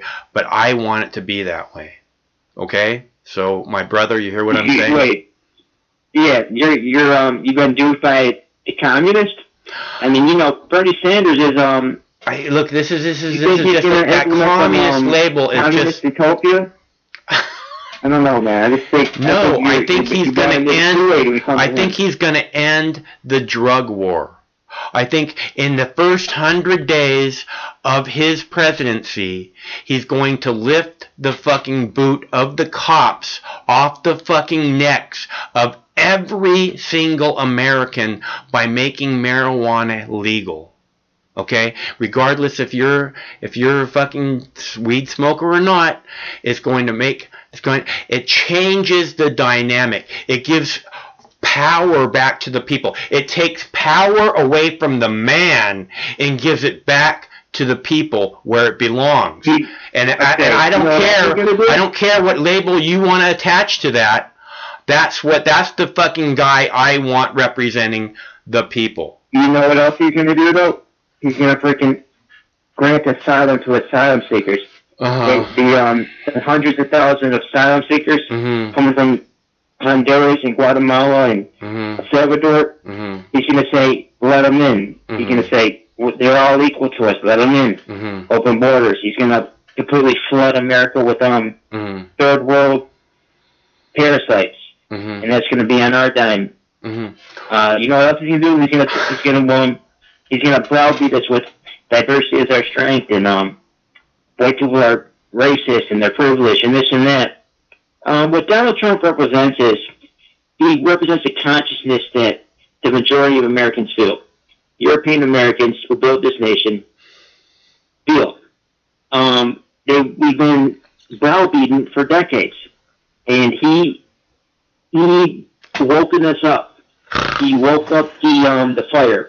He knows our country is on the brink. We've probably got another 2 decades left before we're complete down the drain. We've been overran by South America. And that's why people voted for Donald Trump. To save this country before turning into Brazil. And Bernie Sanders is not going to save that. He's going to turn this country into Venezuela and Brazil. A communist hellhole, multicultural shithole. He's not going to save nothing. He's not going to fight for the working man and this and that. Yeah, he might legalize weed, or weed is not going to save this country. Weed, if it was legalized, marijuana, if it was legalized nationwide, would immediately create 10 million new jobs over a very short period of time. Okay, they'll all be given to third world immigrants. Whoever, people would be, at least people be working in this country. Look, I don't know why you want to hate on people so much, but I want to believe in people and find a better way. Okay, I don't want to live in a police state where you get your fucking children have their lives destroyed because they had a joint in their pocket. Okay, that's just fucking stupid. Donald Trump is never gonna change that. Dude, we're talking about a cultural decay. Values being lost. I'm talking about a sea change for the people. People are overdosing. People are suiciding, killing themselves at like 50, 63 times a day. Overdosing, suicide. They're still doing that. And the states that have legalized marijuana, it happens much less per capita. Okay, that's great. I wish that weed is not the problem, though. I mean, we have bigger issues than weed, though. I don't think that legalizing weed is going to stop people from overdosing on opioids. I think we should. It will. It's been proven. It's been proven to cut back overdoses in every fucking state that legalized it. Portugal legalized all drugs, and heroin use has dropped dramatically. But do you think Bernie Sanders is going to throw the Jewish Sackler family in jail? I don't give a fuck. What I care about is the people. Okay? It's simple. I care about freedom. I care about the working class. Okay? And I don't believe a single fucking word that comes out of Donald Trump's mouth because he's been nothing but a bullshit artist his entire fucking life. The same can be said about Bernie Sanders, dude. I don't think so. You look. He's never held a job in his entire life. He's been a freaking politician his entire life. He's a bullshit artist, just like Donald Trump. Nah, he's a politician. I'll give you that. And then he's gonna sit here and complain about rich people while he's driving his $100,000 Audi. Fuck rich people. His multiple mansions. He's a hypocrite. He complains about rich people all the time. First it was millionaires, and then he moved it up to billionaires. When he became a millionaire, then he said, no, now it's billionaires. Mm-hmm. The dude's a hypocrite. The dude's a communist, campaign socialist hypocrite. And then you think he's gonna legalize weed? Dude, that's some straight hippie thinking. No, that's what part of freedom don't you get, man? I don't understand why you don't love freedom. Why don't you love freedom? Okay, I want the people to have freedom. Okay, that is a fucking. That is a. I want to bring back. That is a fascism to have some order. Yeah. Okay. Order and control. Fuck that. That's fucking retarded. We need fascism in order. Yeah. In law and order. Yeah, that's we need to bring back fascism. Fuck the police. Okay, 80% of crime in this country is drug related. You end the drug war and you end 80% of crime. How hard is it to figure that fuck out? Dude, that's not going to help freaking Chicago. That's not going to help the inner city of Chicago murders. They're still going to be freaking killing each other. Yes, it will. It will help it immensely. It will help it immensely because what it does is it ends the black market. So the criminals no longer have massive amounts of expendable income, which they're happy to spend on guns and ammunition. Figure it out. Okay, the violent crime gangs no longer have money because the black market doesn't exist anymore. Figure it out. 80% of crime ends. Come on, man. What about racial cohesion? It's never been worse. Okay, I don't want to look. The programming is that somehow we need to be separate. I know it doesn't sound like that's what the programming is, but you're smart enough to know what they want is to divide us again and again and again into the smallest groups possible. And here you are wanting to talk about now racial division.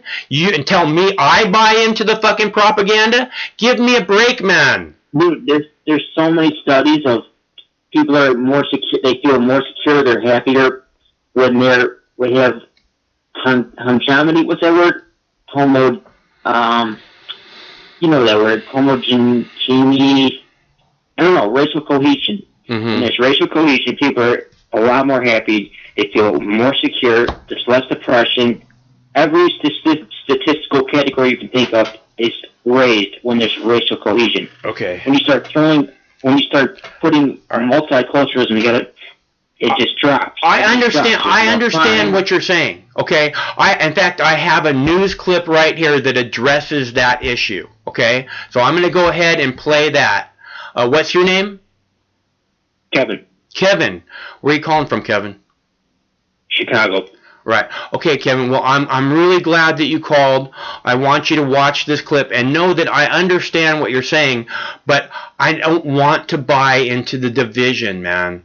We don't have that option. We don't have that option anymore. We have to all come together so that we can prioritize what has to happen. And what has to happen is the ending of the mass extinction that's going on in order to actually save this species. That needs to be the priority, and it's on nobody's fucking radar. My last point before I go. That Bernie Sanders is Obama 2.0. That was him. Obama was Bush 2.0. Bernie Sanders is nothing like Bush. Okay, that's Obama it. said all the same things. We're done. This is everything Bernie Sanders said. Obama's been saying the same shit. Hey, Kevin, I really appreciate you said Kevin, right? Yep, and all right, Kevin. Yeah, my last point, real quick. I really appreciate you calling, man. I want to play this clip, so check it out. And call back again soon. Okay. Okay, so I think he made enough points. And I hope that you guys hear the point that I'm making. Is that this division, this somehow these labels are the main thing that they use to divide us, okay? And you cling to these labels, man, and these socialists. It's like Invasion of the Body Snatchers, like. I mean, it's just fucking, it's the obvious programming. Drop it. Get over it. Listen to the man. Listen to what they're saying. Donald Trump is completely fucking full of shit. Okay? If you want war with Iran, Donald Trump is your man. That's all there is to it. Okay, now, and as you're talking about the racial divisions and such, I understand this clip is a town hall. I'm not sure where it takes place, but there's a man talking about how his children are suffering from issues with, being picked on in racist ways, and this guy challenges him, and everybody in the audience goes, oh! So I wanted to play that clip for you, and I think it ties into what this guy was just saying, so I'll play that for you now. To race in America and a tense confrontation in a Michigan school, a Latino father was sharing a story about his son after being bullied when another father interrupts him asking, then why didn't you stay in Mexico? Other parents were horrified, and here's ABC's Steve Osunsami now. That's right. Okay, you're right. There's a heated debate tonight among parents in the suburbs of Ann Arbor, Michigan over race and immigration, and it grew hotter after this meeting with school officials over what the school system says are racist comments posted on social media by classmates. Adrian Iraola is the father of 3 former students. He was speaking about racism directed at his children when the meeting went south. When I went to his bedroom to say goodnight, and he was crying because of the abuse that he was enduring in this school system. Then why did you stay in Mexico?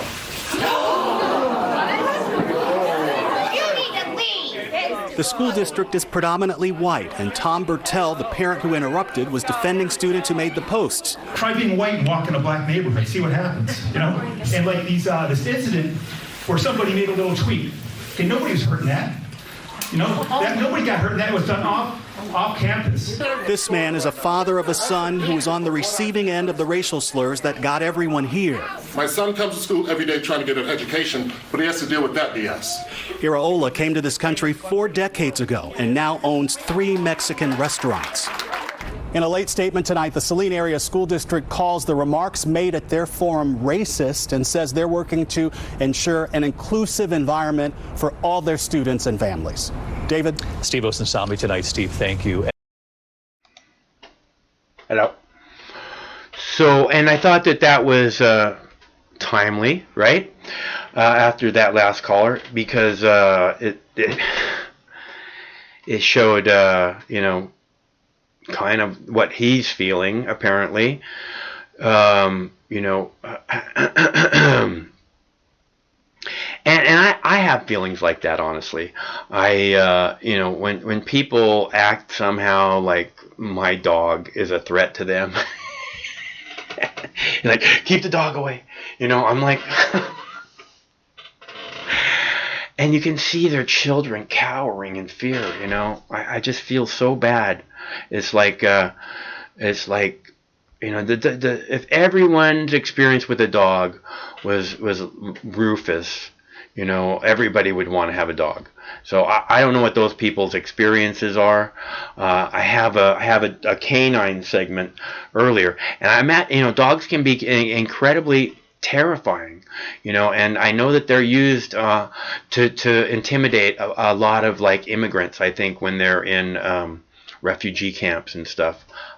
I think. I'm not positive.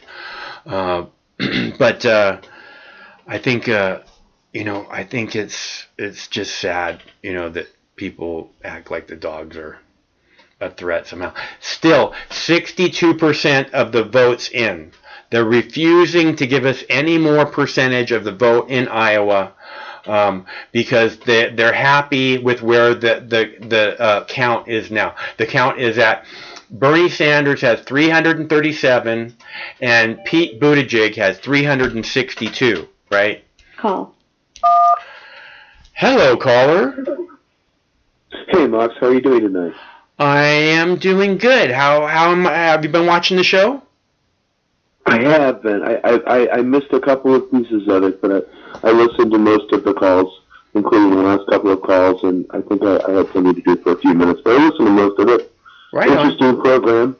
A lot of things happened today, you know. It's like Groundhog Day happened, and then everything just changed. Like, weird.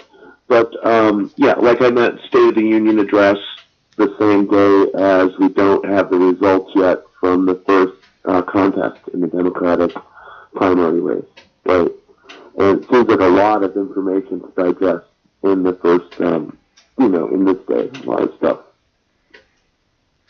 I think the Democrats look like complete buffoons at this point with this debacle in Iowa. You're not being able to run a primary of this importance and make it, you know, this is just and it's to me it makes them look like we all expected them to look like, which is that they're, you know, conspiring again to try and make it so it looks like Bernie Sanders is not the forerunner, the front runner. Okay, well, I'm looking at this. I'm looking at Glenn Greenwald's Twitter page. Uh-huh. He reposted a tweet from Zach Carter 6 hours ago, Mm-hmm. and it has this like format. It says Buttigieg, Sanders, Warren, Biden. All right, and then it has the first vote, final vote, and then the total FDEs. All right, and I don't know what that acronym stands for, but you know, it's electoral delegates or something like that. And what's interesting is that if you look at the popular vote for the first vote, Sanders had 27,088 votes and had 24.5% of the first vote. Buttigieg had 23,666 votes, 21.4% of the first vote. Now, for the final vote, it says Sanders has 28,220 votes, or 26.3% of the vote. And then it says Buttigieg has 25.1% of the vote. He has 27,030 votes. But the number that's being replastered all over the New York Times and CNN and Fox News and all of these other venues is this last number, which is the total FBEs, which I assume is delegates. And that number, Buttigieg leads 26.9 to 25.1, meaning that he doesn't win the popular vote on the first vote, he doesn't win the popular vote on the final vote, but he gets the most delegates by just like 1.8% or something like that, which is his current lead as being described by all of the newspapers. But as you've noted, this number has been stuck at 62.9% for the last 8 hours or 6 hours or since they first reported it at 2 p.m. Pacific time. Exactly. Yeah. And what it means is it's extremely fucked up. It means that they cherry picked the numbers, man. They went through the 100 numbers and they picked the 65 numbers that were most favorable to Pete Buttigieg and Joe Biden, and they pushed those numbers first, and they left the other 35 numbers lingering until the very end, where everybody's already in New Hampshire and already doing different stuff, and Iowa's just a debacle, so the victory doesn't even count as much, right? Right. Everybody's going to challenge what the outcome is. Anyways. Joe Biden's lawyers already filed charges, from what I understand, as have other candidates.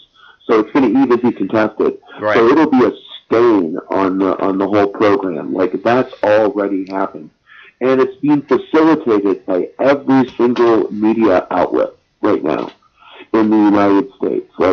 I swear to God, I don't really see very many people defending the voters of Iowa who voted for Bernie Sanders, who probably won, Don't see what? You don't see what?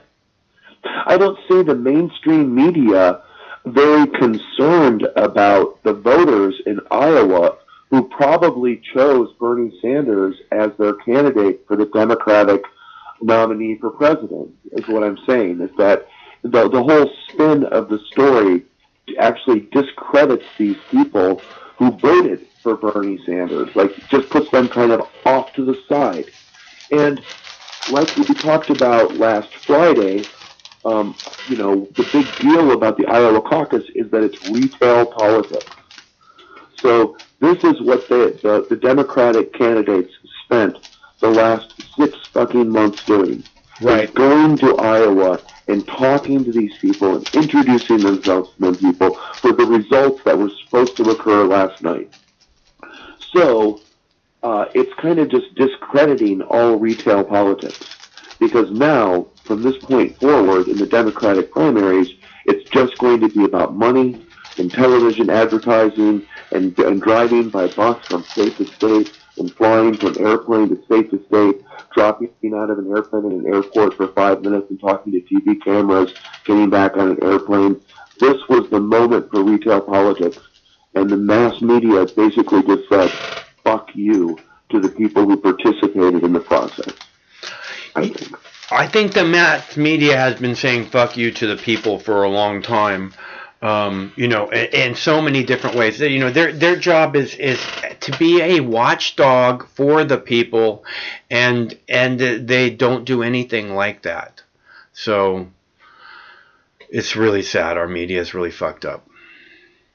It is very sad. I did listen to the entire president's speech for an hour and a half, and I took about 10 pages of notes. And I could go through it for you real quick. He starts out with the economy. He really goes into low unemployment numbers and goes into and he targets specific sectors of the population, like African Americans and Hispanics, focuses on how they're doing well in the economy, and says it's inclusive. He says that his agenda is relentlessly pro-worker, pro-family, and pro-American. And that line that he used reminds me of the Vichy French, who were occupied by Nazi France. And it was like, go church, go family, go country. It was like a slogan they had. It was like right in his speech. What else did he say? He said, he went on about a blue-collar boom. He said that the household income is the highest it's ever recorded. He said the stock market soared. $12 trillion to the nation's wealth record, something every country in the world is trying to emulate and admire is our economy, he says. He kind of, I think he's wrong. He talks about like his position on NAFTA. Chris, I honestly, I don't give a shit. I hate the guy. I think he's just full of shit, and I mean, it just turns my stomach to even. I honestly feel that I probably could be diagnosed with some kind of Trump derangement syndrome, but I've always felt this way about Donald Trump. It's not just since he's been president. You know, he's just this lying fucking. It just turns my stomach that such a horrible human being could aspire to such a high fucking position of power. It just makes me want to vomit until I die. I had all kinds of deja vu when I listened to his speech this evening, and I took notes. And what the deja vu that I got was Ronald Reagan's second term. It just.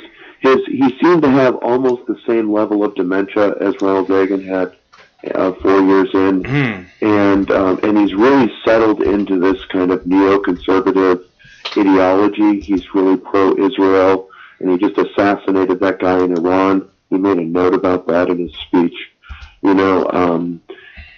So he made references to religion. You know, he made references. He was just appealing to the evangelical right.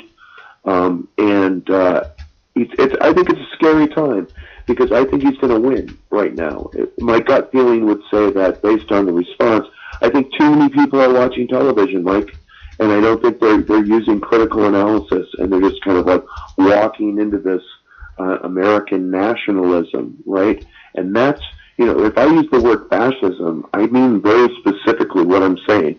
It's what Mussolini said fascism was. It's the fusion of the corporations with the government to pursue a militarist agenda and to suppress free thought within their country. And that is exactly what's happening with this president.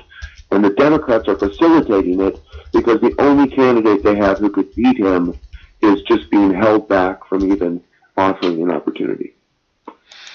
The Democrats they deserve to lose this crap, the way that they, you know, if you put up a person of integrity, it's like I'm saying, the reason I don't even care if Bernie Sanders loses against Donald Trump. I really don't. I just want to see the two of them and the decision that America makes.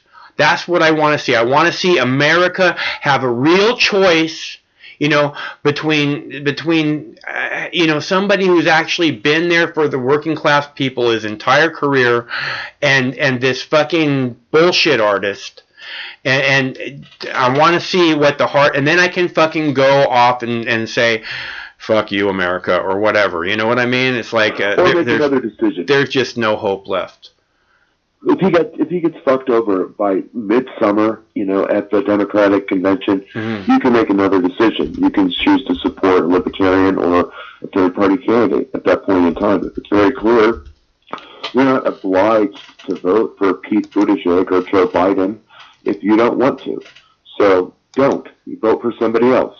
Right, which I've encouraged again and again. I mean, in the last election, I really encouraged people to vote for third-party candidate. What was the libertarian guy's name? The governor of New Mexico? Gary Johnson. Gary Johnson, yeah. Lawyer, again, and the drug war. I'm about freedom. I want people to have freedom. I want them to make up their own minds without the fucking police state telling us, you know, what we can and can't do as adults. It's fucking idiotic. This nanny state shit is done. Gary Johnson was also against defense spending. Yeah. Outrageous militarism spending. Yeah. So I mean, there were a lot of points where and he was for legal right to end the drug war. Yeah. So there's a lot of good reasons, you know, that I don't support Gary Johnson, but I would say he was a better candidate than either the Democrat or the Republican. Right. And I would like to see if you consider yourself a dissatisfied Republican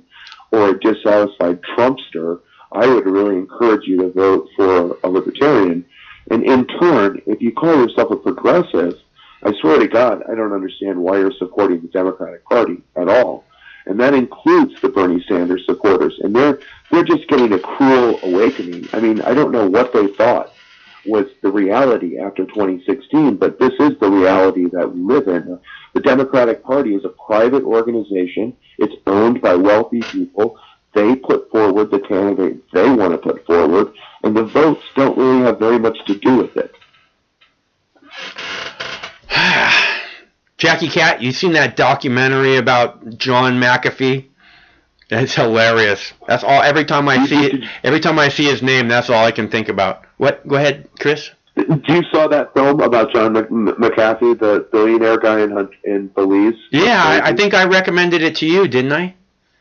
Yeah, no, you did, and I watched it. Yeah. And yeah, he ran he kind of used the Libertarian Party in a way, but he's a very strange character. Just like you gotta wonder, people who devote their entire lives to accumulating large amounts of money because it's a game where they have power, I think you have to wonder about their psychological nature, like their profile. Yeah. What kind of a person would want to have that kind of power over other people? Well, how much wealth does a person actually need? I mean, if you had more than $5 million, I mean, what more would you do with that money? What more could you do with that money besides hey, Chris, people? We got an update here. We got 77% reported in Iowa. And, oh, wait, no, never mind. I don't know what's happening. I thought we had an update. It looks like Bernie Sanders went ahead to me, but I'm not sure. He's flicking. It looks like maybe he's flicking through counties. I'm not sure. It might not be an update. I could be incorrect, but I mean, go ahead. I'll get off the phone, but I want to say my prediction that I made, I think yesterday, was I thought he would win by 3 points. Donald Trump? But Bernie Sanders. Oh, okay. In the Iowa caucus. Yeah. All right. I thought you just said a minute ago. Didn't you say you think Donald Trump's going to get reelected? Yes. Yeah. I did say that, and the reason why I say that isn't because I don't think Bernie. Okay, look, it's like I said, it's like that movie Labyrinth, or it's like The Wizard of Oz. It's like all the obstacles that Bernie Sanders has to go through to become the nominee are incredible. And then once he becomes the nominee itself, he has his own party running against him. So, I mean, I don't really see how he can do it. I'm not trying to be an asshole. No. I'm just being very objective about what I'm looking at. Realistically, what is going to happen? Well, it's and I just don't see it any other way. It's like what I say, Chris. Is that every time they say he's not a real Democrat, he gets more support because that's what people are looking for. So yeah, please, Democrats, get out there and say he's not a real Democrat over and over again. Fucking put Hillary Clinton up front. Put Hillary Clinton up front, talking about how maybe she needs to run and to get Bernie Sanders out of the way, and see how much more support that gets Bernie. Okay. Go ahead and let the mainstream media attack him. I honestly believe that's a big part of what got Barack Obama so much support in 2008 when he was running against Hillary Clinton, because the media was treating him very poorly at the beginning of the race, and people just flocked to him.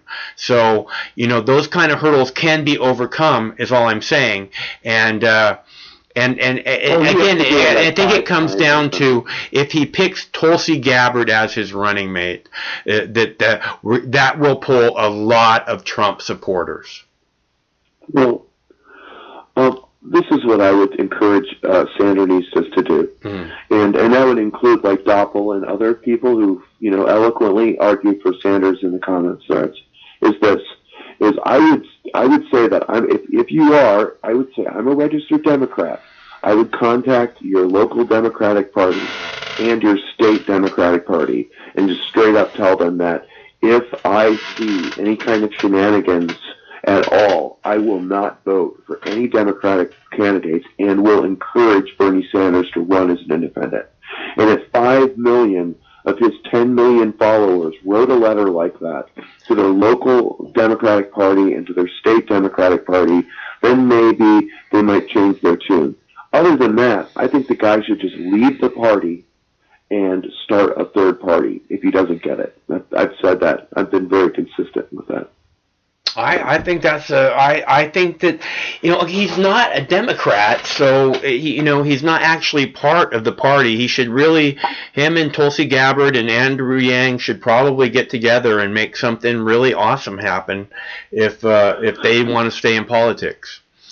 The caucuses were where Sanders polled well in 2016, by the way. He did well in Iowa and he did well in Nevada, and those are because they're more democratic populist forms of a caucus. Like caucus, you have to be present, you have to be there, you're participating with other people. It's a different process than the primaries, and the Sandinistas did very well in Nevada and in Iowa. So it's more than a coincidence that the Iowa caucus got poo-pooed and shut down. It's not competent. New software. They didn't know what was happening. Everything's confusing. See, it doesn't work. Where Sanders' base is, which is organizing, grassroots organizing. So the New York Times and the Washington Post can say, see, look, those grassroots organizers, they can't even organize a caucus. Right. Who cares if they support this crazy man from Vermont? We've got to get down to business. Where's the money from New York? Where's the TV ad slot? How are we going to sell this to red state America? Those are the things that they're thinking as a corporate party in the United States, what I see. Anyway, it's really sad. I guess if you care about democracy, it's kind of pathetic. And it seems intentional. Oh, yeah, there was an article at The Intercept by Lee Fang, F-A-N-G, and the article talks about the company. It's called Shadow Inc. That was the company that developed the software that was used by the Democrats in Iowa who won their caucus. Yeah. So other viewers or listeners might want to go to The Intercept and visit that website, and go to Lee Fang's article, and it goes into detail about who owns this company, what are the Democratic players that support it, and it's interesting. Jimmy Dore also had a segment of his program today talking about the owners of this company that developed the app that was used in Iowa as well. And in fact, some of the people who donated to this company, Shadow Inc., were Citizens for Pete.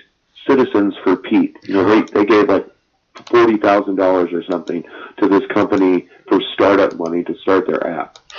Remember I told you that McKinsey was kind of like CIA-like yesterday? McKinsey? Who's McKinsey?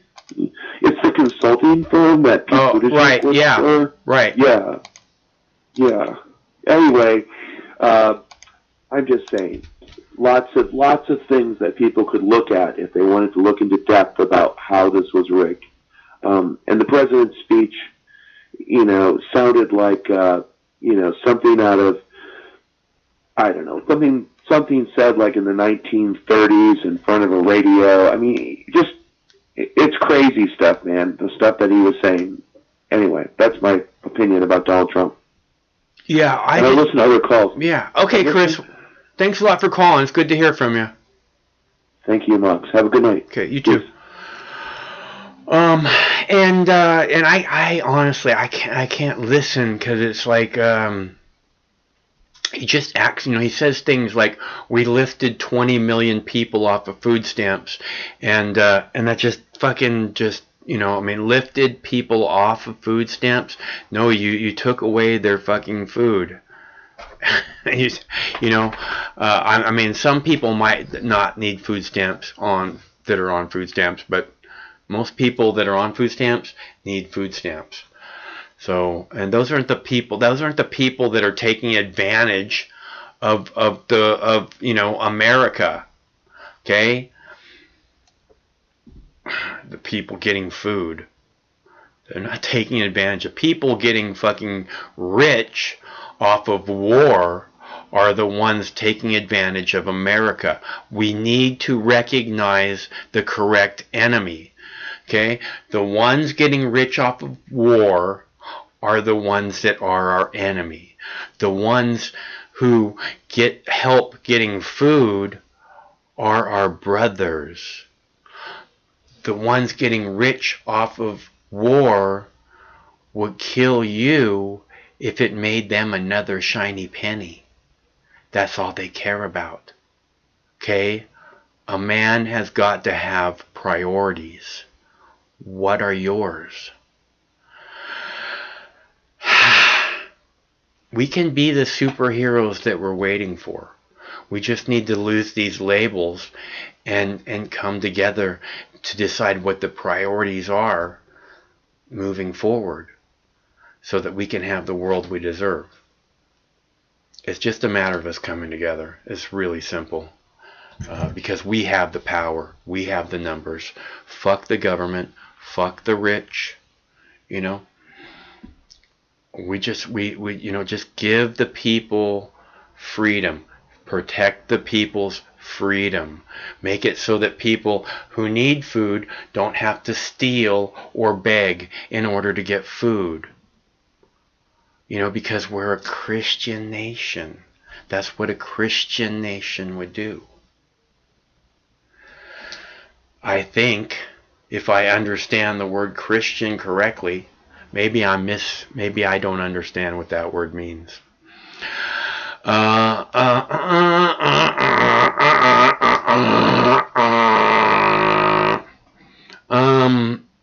So I play another clip for you.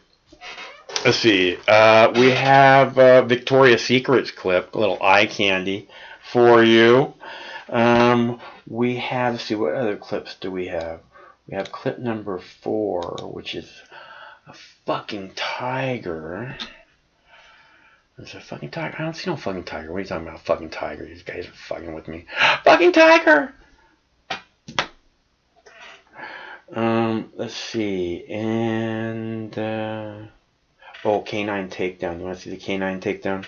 Okay, so the thing about the canine takedown is, the thing about the canine takedown video is that, it's not that this guy is not a scumbag. It's not that he wasn't stupid and didn't deserve to get, stopped from being stupid. But there's definitely police brutality going on here, in my opinion.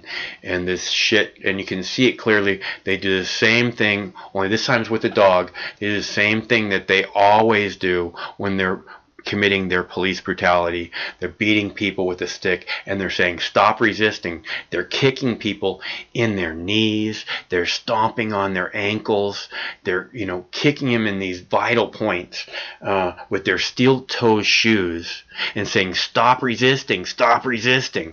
You can see the same thing happening in this video with this canine takedown. So it's a little bit of brutal video, but I think it's a good example of what I'm talking about.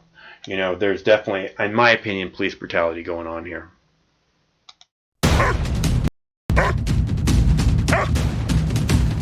All right, one guy tried to get out of a traffic stop. He tried everything he could. First, he lied about his name. Second, he took off, ran for it. But there's no outrunning a good crime biter. Quick warning for you, though. Some of this footage is a little graphic, but here it is. You guys don't have any old copies of the registration or insurance card? In early January, Clovis police pulled over a man and woman who drove through a red light. They smelled pot inside the car. My glove department is, I just take everything out. The two get out of the Chevy Impala, and inside the car, officers find a gun. What'd you say your name was? Jessica. Having already located the driver's ID, they knew he gave them a fake name. Come here, why don't you do me a favor, put your hands behind your back, okay? Giving the officers a hard time, Moses Martinez makes a run for it. Ow! Stop, police! Charlie 430, I have one running through the high school. He just hit me with my handcuffs. The chase was on, and one officer called for backup. Counselor, here! Here! Go, go, go! Fox! Dog out! The canine officer took off after Martinez. Good boy! Stop fighting my dog! When officers caught up, Martinez was in bad shape. Stop fighting my dog!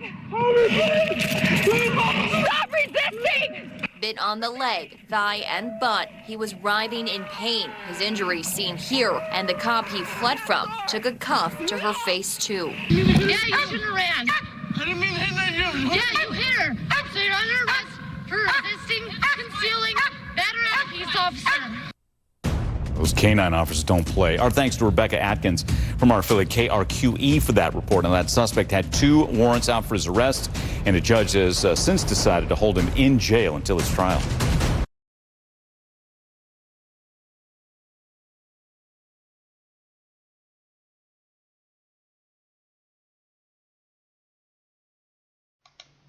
Okay, so, and again, I think that was pretty blatant police brutality. And I don't think that dogs should be used in this way. I think that's putting these lovely creatures into harm's way to protect assholes. You know, I don't know. Maybe it's protecting the public, but I just think that I don't know. I don't know if that's the right way to. I don't think that dogs should be like that.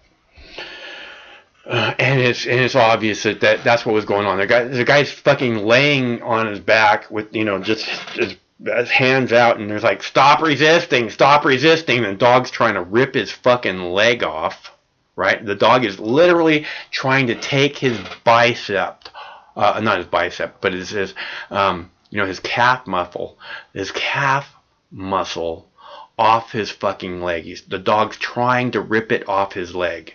And they're saying stop resisting. Instead of pulling the dog off of him, they're saying stop resisting, and letting the dog just rip at it more and more and more.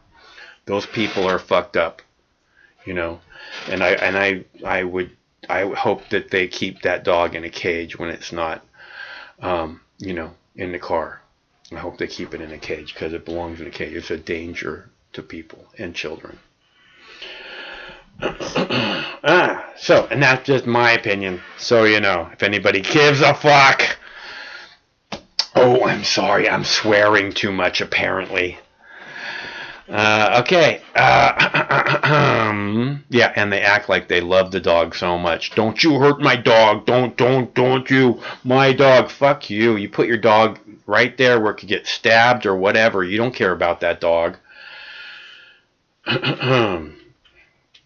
And it goes for these people who talk about, we care about our cops so much, and they want to keep the drug war going.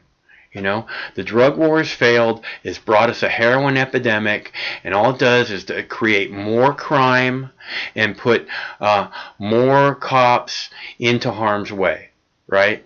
And give criminals more money to try and turn cops into dirty cops.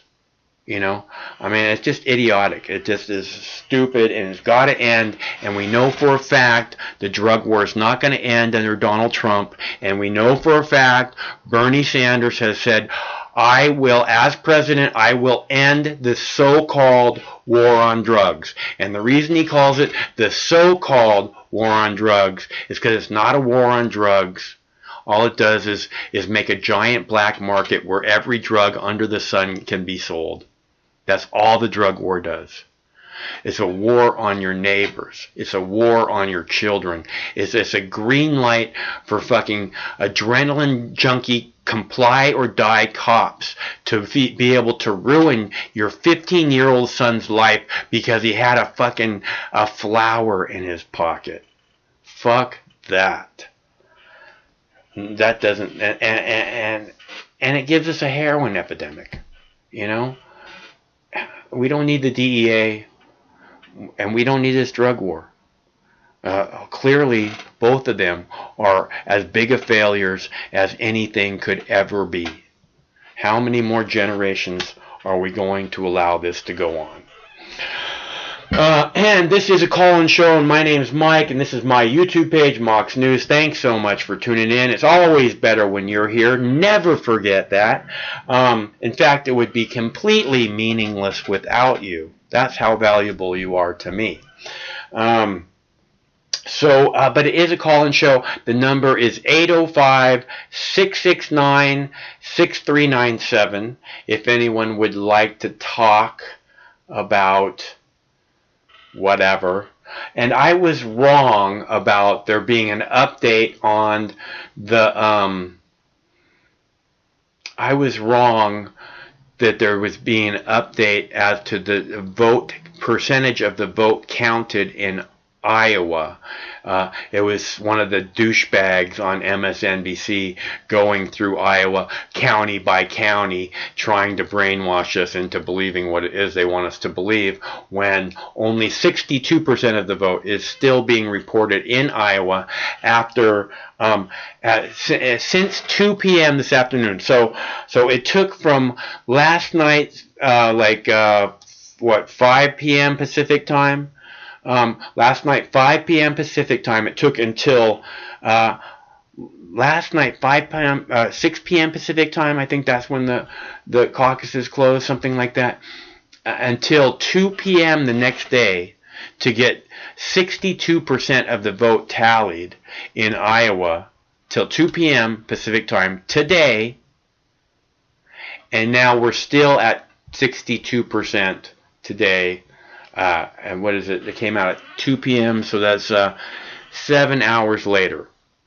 You know, so it's obvious that there's shenanigans going on.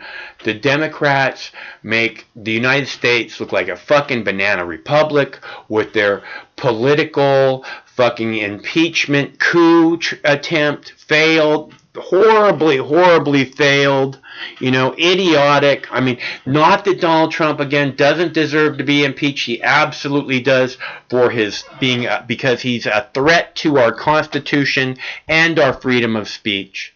Clearly, that could be easily proven. And in my opinion, being a threat to freedom of speech and the Constitution makes him, that couldn't be a more impeachable offense. So, but the stupid Democrats want to fucking do stupid bullshit and just act like petty little guys. Oh, this guy can't be president, and we can't trust the American people to kick him out. What, Mike Pence is going to make a better president? That Mike Pence is fucking a horrible human being. Last person we ever want to see. And again, this is why Donald Trump is such another issue with Donald Trump being such a fucking giant scumbag. Is he picked someone like Mike Pence. He picked people like, he wanted to make Chris Christie fucking Attorney General. Right? Chris Christie, who fucking kept medical marijuana from children for as long as he fucking could. You know, years and years and years as governor, refusing to make it available for the people who needed it, including children. Donald Trump wanted to make him Attorney General, but realized he couldn't get through the hearings because he's too big a fucking scumbag. So he made fucking Jeff Sessions fucking Attorney General. Jeff Sessions, who says good people don't smoke marijuana, meaning everybody who uses marijuana is not a good person. They're bad people. They're criminals. These are the people that Donald Trump picks. These are the people that Donald Trump surrounds himself. Rudy Giuliani. Rudy Giuliani didn't just squeeze his way into the White House. Donald Trump went and grabbed Rudy Giuliani, put his arm around him, and brought him directly into the Oval Office. Rudy Giuliani is as big a scumbag as anyone on the face of the planet. Okay? And Donald Trump wants him standing right next to him. Donald Trump wants him representing him. Okay? This is what I'm saying. Nobody on earth wants to have dinner with fucking Rudy Giuliani except for motherfucking Donald Trump. Okay? I mean, you don't want to have dinner with Rudy Giuliani, do you? Donald Trump, yeah, no problem, man. Let's get that guy in here. You understand what I'm saying? Scum of the earth. The lowest fucking life on the lowlifes on the planet. How good people can possibly support Donald Trump just makes me want to vomit until I die. Except for when you look at the Democrats. And they fucking put forth They insist, they cheat and lie and conspire to get Hillary Clinton into a position against Donald Trump instead of listening to the people, listening to the grassroots, which they say they're all about, and getting behind Donald Trump. All the Democratic superdelegates, all of them, made sure that it was Hillary Clinton that was the nominee. And it was because of them, because of the Democratic elite and the conspiring that went on, that we now have Donald Trump as president. Okay? Not because Donald Trump is fucking worthy of the office. It's because they put up one of the most despised people in American political history and said, no, it's her turn. We don't care what the voters think. It's Hillary's turn. And you know what the voters said? Fuck Hillary and fuck the Democrats for refusing to listen to us.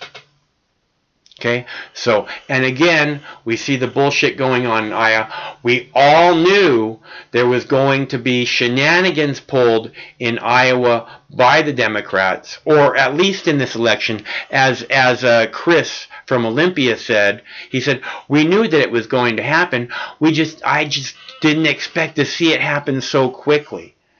You know, so blatantly. Again, only 62% of the vote has been counted in Iowa. You know, fucking more than 24 hours later. Because why? Because there's shenanigans going on.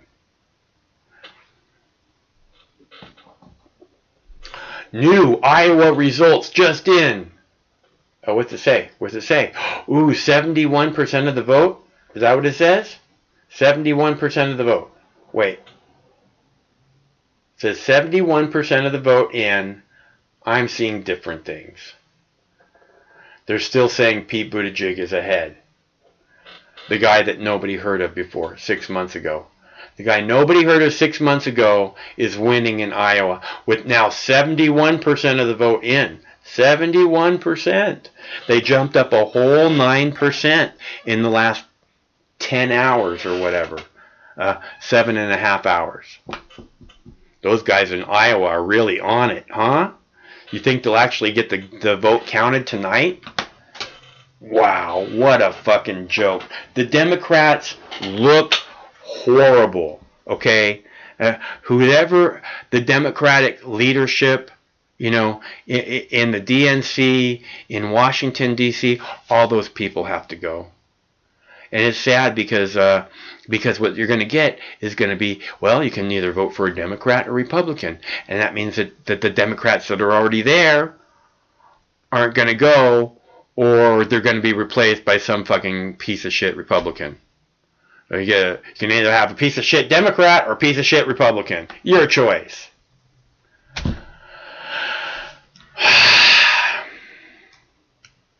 Which is just fucking stupid.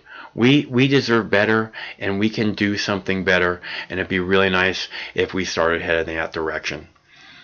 Because we all know the piece of shit Republicans and the piece of shit Democrats are never going to fucking represent any of us in the working class.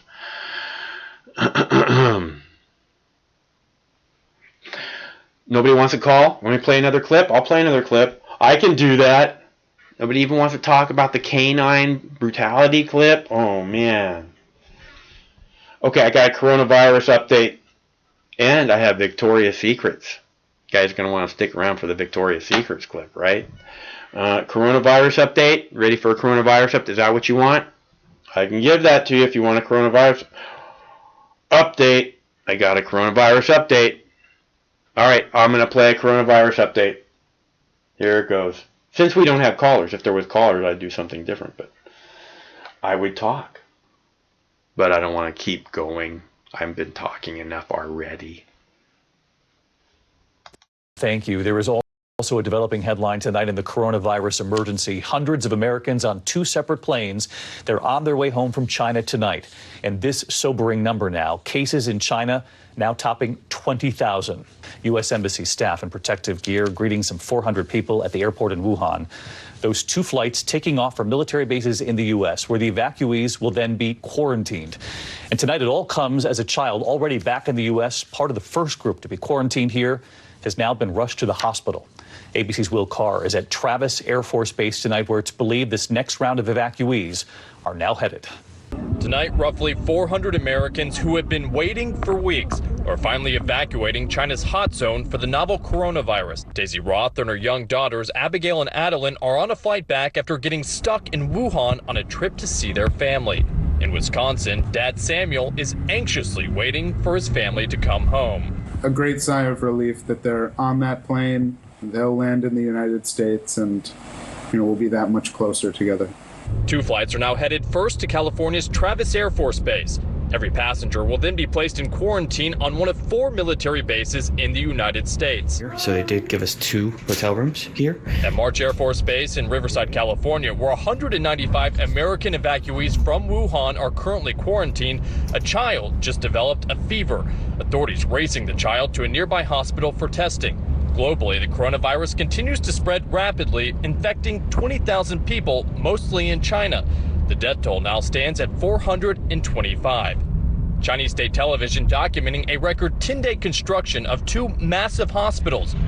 Tonight, thousands of beds ready for patients as investors worry about the global economic impact. And Will Carr is live tonight from Travis Air Force Base, where that flight is expected to land overnight. And Will, I understand those passengers will be tested again when they arrive?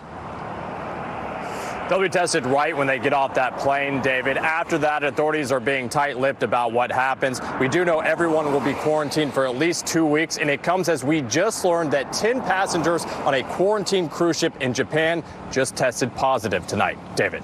The widening crisis. Will Carr tonight. Will, thank you. Korean carmaker Hyundai is suspending production in its 7 domestic factories because of a lack of parts connected to the coronavirus outbreak. Hyundai says it's looking for alternate sources of electric components, which it usually imports from China. Wuhan, the city at the center of that outbreak, is a major hub for the auto industry. Nissan, Toyota, Honda, and Ford are among the producers that have suspended work at their plants in China as the virus continues to spread. Meanwhile, the Chinese gambling enclave of Macau is closing its casinos for 2 weeks in an effort to stem the spread of the virus there. 9 cases have officially been recorded there. Macau's chief executive said the closure could be extended further if necessary. Catherine Viette has the story. It's been a bad start to the new year for Macau. The gambling hub is almost solely reliant on tourism, but thanks to the coronavirus outbreak, those visitors aren't coming. Officials say tourism in January plunged by 87% compared to last year, even though this included the busiest holiday period, the Lunar New Year. And now its famed casinos will be shut for at least 2 weeks. We are still unable to predict how long the outbreak will go on. So on the advice of experts, we have decided to suspend gambling operations and its relevant entertainment business for 2 weeks. If the situation stabilizes after 2 weeks, we can resume business immediately. It's a blow to the Chinese territory, as the city's casinos account for about half of the local economy, generating over $36 billion in revenue, roughly 4 times that of Las Vegas. They also employ about 15% of Macau's workforce. Local shopkeepers say they're worried about the lack of tourists. You can see now, almost no one there. And yes, we got quite a big problem for us doing business, like as a small business. Drop about 80 to 90% of their business.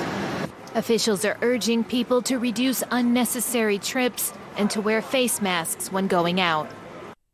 Just another example of the real economic effect that this terrible virus is having on the global economy. And it is set to continue. Kate, thank you very much indeed. Kate Moody with all the business.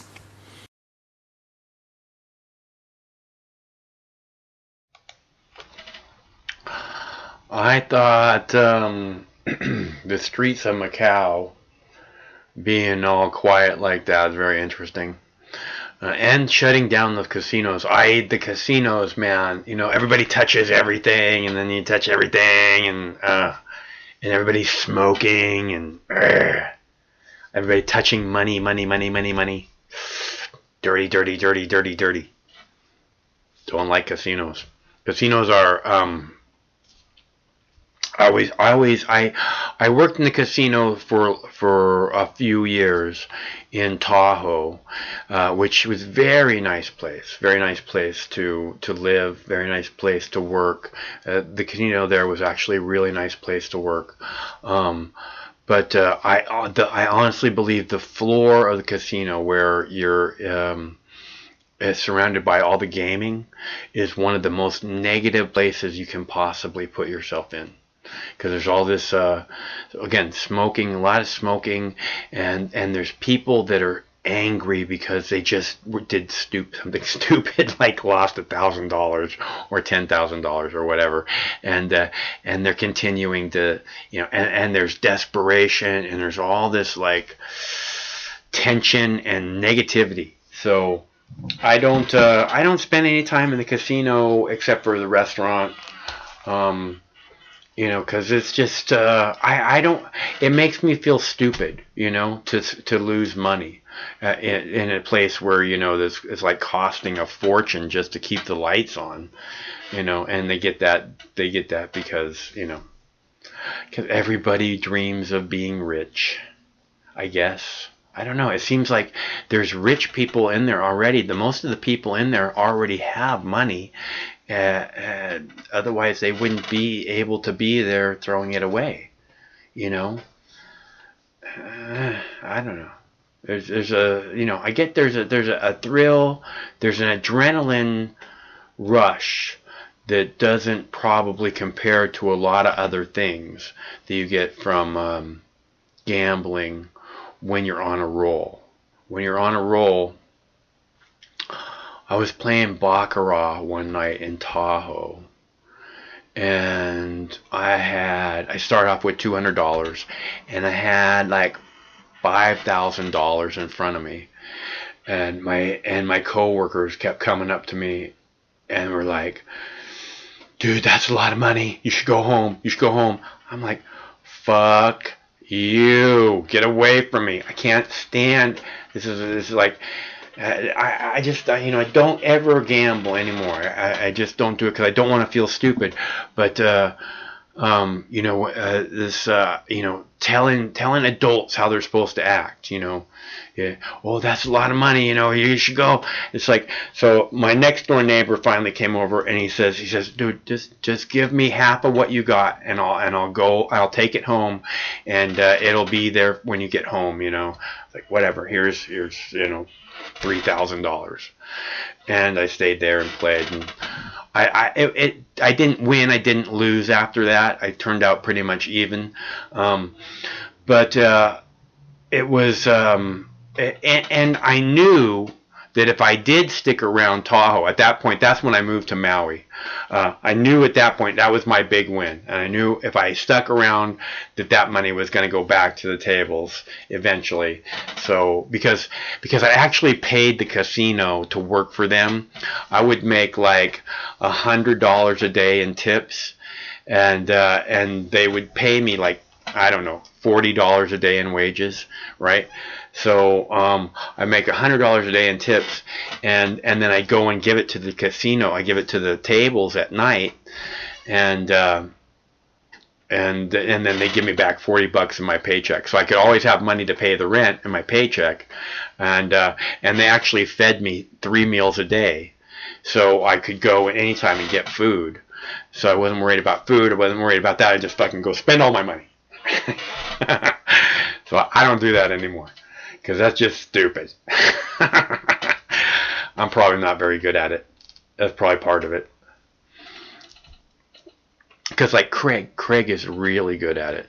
He goes to the craps table. He's taking classes. He knows what he's doing. No CIA here. That's my dad. You're thinking of my dad. He was one of those guys. He was the, like, you ever seen that movie, that Bruce Willis movie, Red, R-E-D, Retired and Extremely Dangerous? That was my dad. It was so funny. I was watching that movie, and there's a point where Bruce Willis is driving and shooting out of a car. And he steps out of the car and just starts shooting with both hands. And I'm like, that's my dad. Because he always had 2 guns on him everywhere we went. Everywhere we went. One time there was a backfire in a parking lot, and he pulls out a gun and hands it to me. I was probably like 14 or something. Hands me a gun, says, "Stay down." And he fucking took his other gun out and, went wandering off to see what was going on. But he was one of those guys. Not me. I mean, I've been trained. You don't want to mess with me. But that's not who I am. I chose a different path.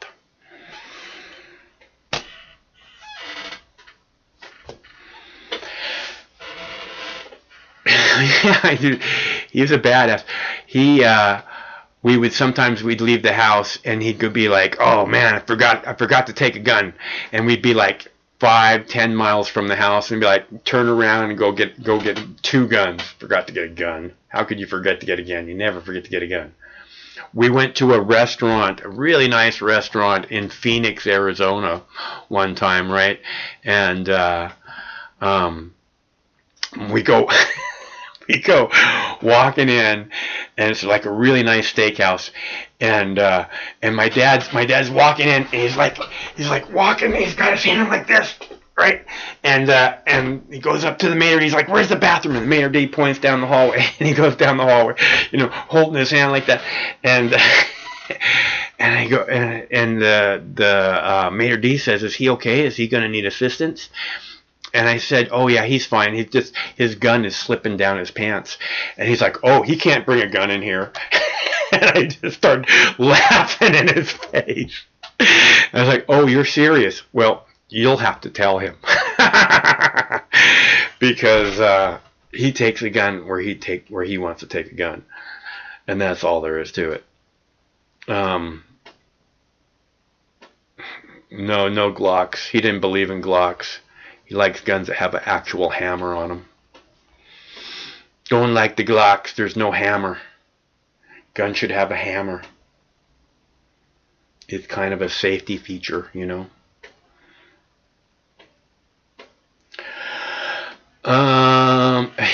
did not like the Glocks. He had 300 guns in the house, and not one of them was a Glock. Not a fan. So, he's one of those guys, man, 300 guns in the house. There would have been like, he had a couple of closets that just had rifles just stacked in them, Like I said, I've been trained. Let's see, so I think it's still 71%. Okay, so they updated us 9% in Iowa. Conveniently, the 9% that continues to show Pete Buttigieg in the lead. See, and this is what they're doing. I think that Chris from Olympia explained it pretty well. Is that they went through all the votes, and what they're doing is they're letting out. Allowing the public to know the ones that keep Pete Buttigieg in front for as long as possible, and they're just going to trickle it out. They're like I said, 9% now. They announced 62% of the vote, where they got the numbers the way they wanted them, where Pete is in front, and at 2 p.m. Pacific time this afternoon, and now basically 8 hours later. They're releasing 9% more of the vote, right? Again, the vote. That's the part that they want you to see, and then probably they'll release. I don't know. Again, everybody's going to dispute this election, so it makes it, instead of it being like a concise victory for Bernie Sanders moving forward with the momentum of having just won the first primary in these United States. They play fucking bullshit games. Disrespecting the voters, as Chris said. They just don't have any and that's the real problem. This is the reason that you Democrats are going to lose. because you act like you don't have to respect the people that are still fucking desperate enough to identify as one of you. You act like you don't even respect them. You've lost so many people, and yet you don't even want to respect those people. You Hillary Clinton trash are the worst. This is why we have Donald Trump now. This is why we have one of the most greasy fucking bullshit artists that has ever walked the planet as our fucking president, because the greasy bullshit artist in the DNC believed that they could ram Hillary Clinton down the throats of the American voter, and they failed horribly. And this is what we get for an outcome, because the DNC, the Democratic establishment elite, do not have the slightest bit of respect for the voters or any grassroots movements. So fuck you, in other words, since we're all clear. And they're going to work and work and work until Donald Trump gets a second term in office, clearly. I should say work and work and work to disillusion the American voters looking desperately for progressive, I don't really like that word, but something different, a real choice, not another one of these Democrats. It's like, that's when they say Bernie Sanders is not a real Democrat, that's what we're looking for. It's just like how Donald Trump wasn't a real Republican. That's what the people thirst for. We don't want one of them. Why can't the Democratic elite understand that? Because that means the death of them? That means they're out of a job because they're fucking, bullshit artists who don't respect their own voters? Yeah, you should be out of a job. If you don't respect your own voters in a representative government, then you should not be representing anyone. End of story. Except for your own fucking interest, which is what you do. Soul thing you do over and over again. Forever. I just don't understand how we get such shitty people in office. Alright, enough. I'll play the Victoria's Secrets clip now. You guys earned it. Okay? Victoria's Secrets clip coming up. I know you want it. Here we go. Hey, Craig, can you adjust this clip for me? You ready? Yeah, the clips are coming in a funny size because somehow the camera, the size of the screen changed. All right, here we go. Hey, stop moving my thing. Stop.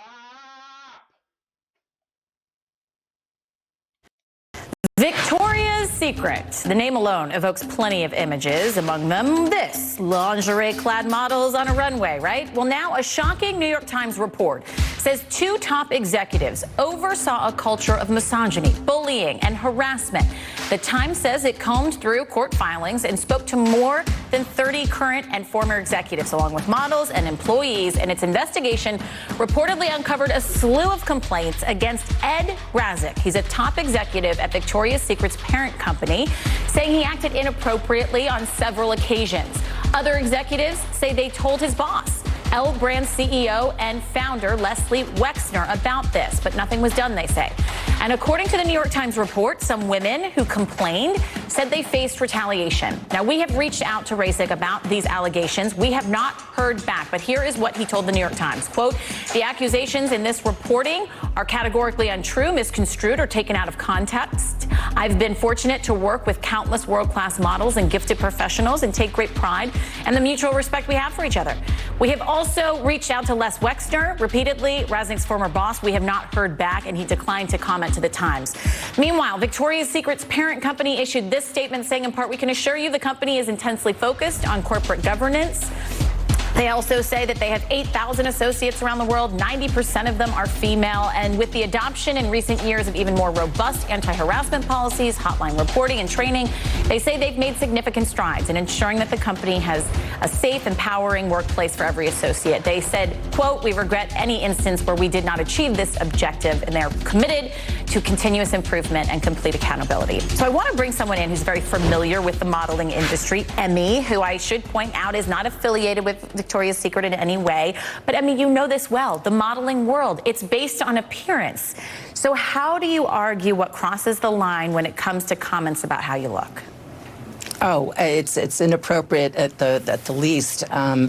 Especially if there's a line being crossed with Bella Hadid. If you are not aware of the power of her voice and you say or do inappropriate things to her, there must be a very large issue behind all that.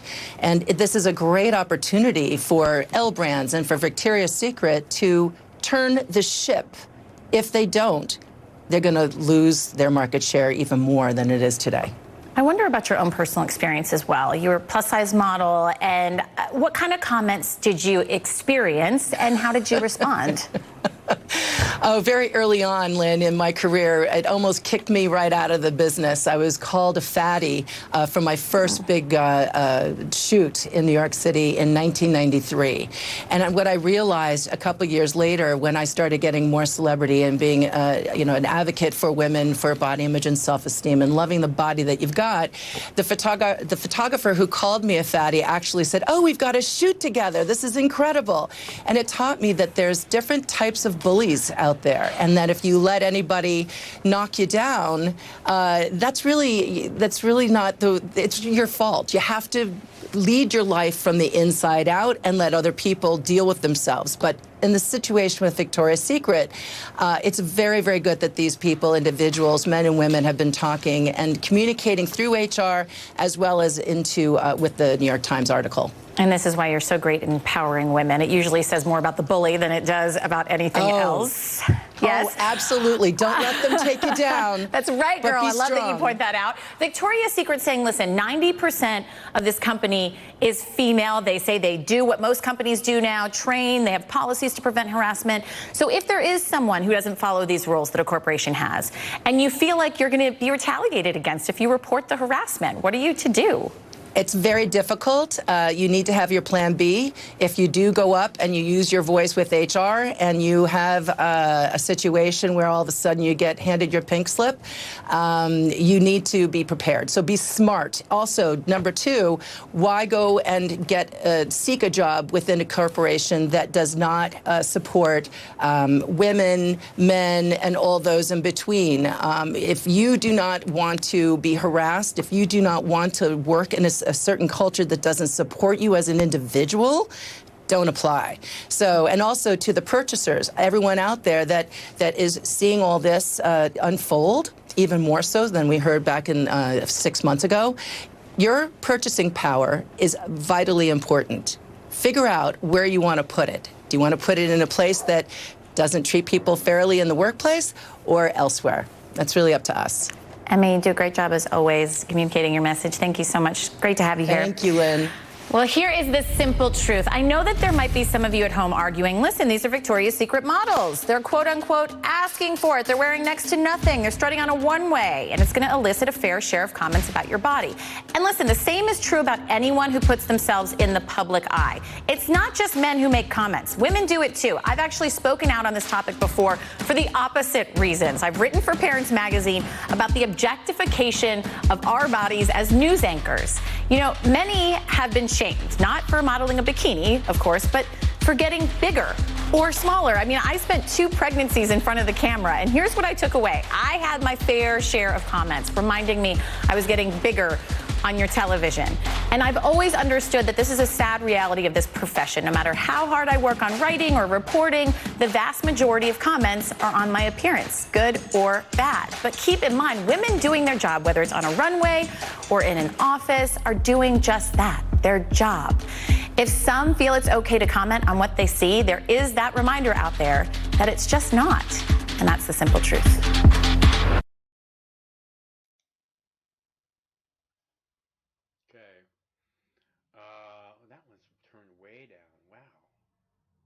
Down so low. I didn't know that was down so low. I hope you could hear me before. Okay, so I thought that was a pretty interesting clip. Besides all the pretty girls, that they talk about this culture of misogyny, and basically they're putting on softcore porn right next to them. You dress as a sex symbol, and then someone treats you as a sex symbol. It's although those girls are working, and so on and on. And they shouldn't be harassed when they're working. I agree with that. Any other time is fine, though. But again, I have this caveman sexuality that believes that you're supposed to reach out and say, hey, I want that. I want some. Gimme. That's just me. Now, that being said, at the end where she's talking about how no matter how diligently she works at her job to be the best journalist she can be, that I kind of question, she's a newsreader. I don't know. I seriously doubt she does a lot of investigative journalism to try and bring up the truth of the story, This is a Mox News t-shirt with a Mox News embroidered logo. All the Mox News ninjas are wearing them. It's a very nice, thick cloth, high quality t-shirt. If anybody wants one, let Craig know. He is shipping them out. So he's all over that. And I guess we're down to just a few of them left. So if you want one, let Craig know. Okay, so I only have one video clip left. It's about Jeff Bezos being sued by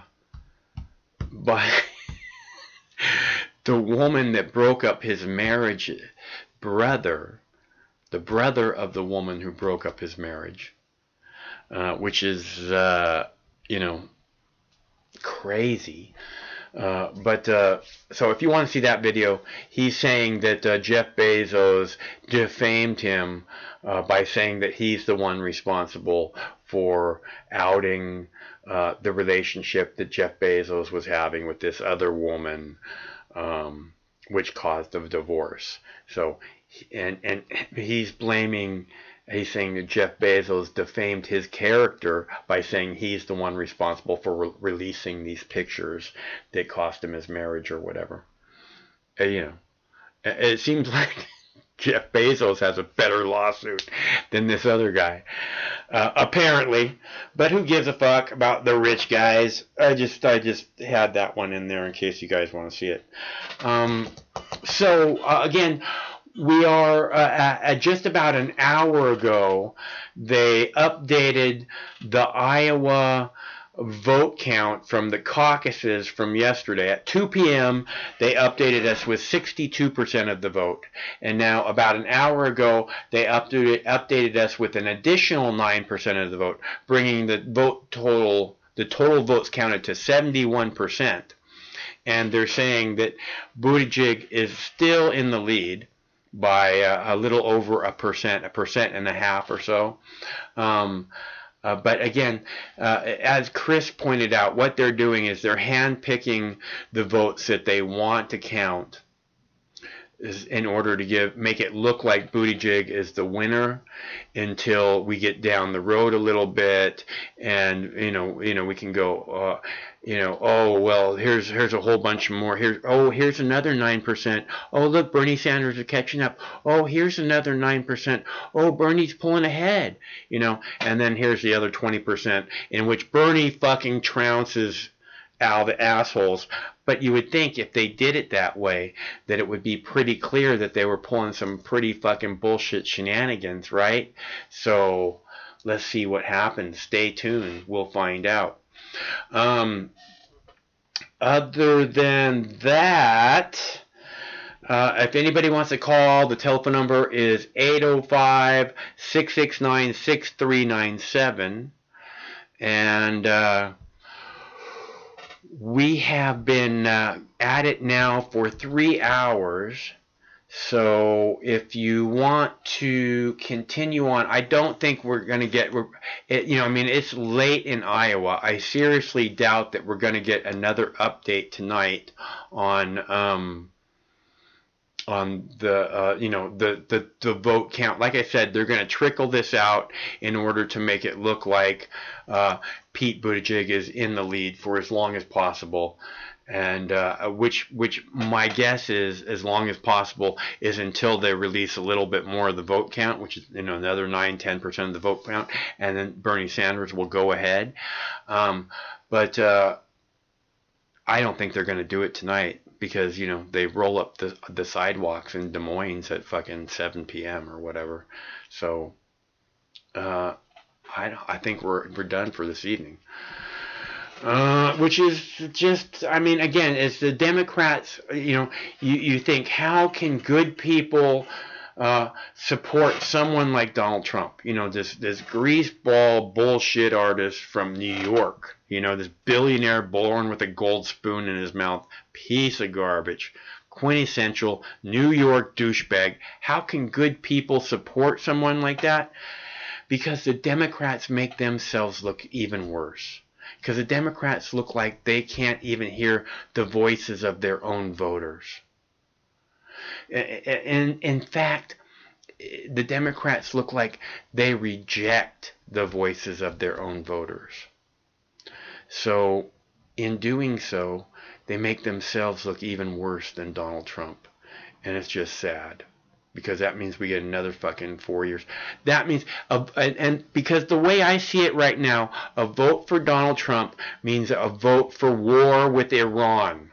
Okay? So if what you want is war with Iran, and you've been told this, okay? So that blood is going to be on your hands when you vote for Donald Trump and he goes to war with Iran. You've already been told that's what a vote for Donald Trump means. So when you go ahead and vote for him, know that all that blood in World War III is on your motherfucking hands. Because you knew in advance that's what you were voting for. So we're clear. And that's all I got to say about that tonight. Jackie Cat. Okay. So I guess we're 3 hours in. The 3-hour mark just clicked over. I have said what I needed to say this evening. Please like my stream. For whatever reason, people don't want to like my stream. It's something that is inside of you. It has nothing to do with me. I fight for freedom. I fight for the freedom of everyone. I again and again and again ask, what would Jesus do? And for whatever reason, that seems to bother the fuck out of the Christians. Okay, I fight for freedom. Okay, and the working class. Fuck the rich people. They don't need anyone to fight for them. They don't need anyone to vote for them. We can have all the worst politicians possible for the rich people, and you know what will happen? Absolutely nothing to the rich people. We could vote in. Everybody's like, oh, I want socialism. We can vote in the very worst politician. And you know why? Because the rich people are never going to get harmed. They're above it all. Okay? They've got more than what they need. We are never going to be able to hurt them, but they hold us down. They're the ones who keep us in endless wars. They're the ones who keep us from getting a new 21st century infrastructure. They're the ones. Because they don't want, which is incredibly short-sighted. Because the way that America became great was because of our infrastructure. Because we had a 20th century infrastructure. And it was booming. And then we just let it crumble. Because everything became about money. Everything became about money. But that's because of the rich. It's because the rich have convinced us that all that matters is money. You know why? Because then when you see the rich, oh, there's a rich person. Oh, we're not worthy. Fuck money. I don't give a shit about money. I hate money. Money is the reason that there will be no orcas in the Puget Sound for the next generation. Because it would cost Bill Gates and Jeff Bezos just too damn much money. So fuck the orcas. And that's the facts. So yes, I fucking hate money. That being said, Mox News survives solely on donations from good people like you. So, if you can give a little something back, a little bit of pizza money, if you can kick down for pizza, that is super, super generous of you. And it encourages me to stay strong and keep coming out here day after day, spilling my guts, fighting for the good people of America and the freedom that they once believed that they had. To one day, maybe, if we can throw off all these ridiculous labels, just maybe we can get a little bit of that freedom back again. And the quickest way to that freedom that I see right now is Bernie Sanders. Because he's made it clear in the first 100 days he will legalize marijuana. He will, or decriminalize it through an executive order if he has to. Which means power is taken away from the police state and given back to the people. Not the rich people. The police state has no power against the rich people. It's given back to the working class people. The everyday man and woman. This power is taken away from the police state and given back to the people. How can you not want that? That's a promise. First 100 days, the people of these United States will once again have more freedom. In the first 100 days of Bernie Sanders, it's a promise. It's a promise, campaign promise that he's made. First 100 days. Freedom given back to people. The people. We the people. So, that being said, I think it's a good place for us to end this thing. I am going to be here again tomorrow night at 7 p.m. as we are every Monday through Friday at 7 p.m. Pacific time. Same Mox time, same Mox channel. I hope we see you here because it's just completely meaningless without you. And until then, stay cool because one of these days, this war is going to end.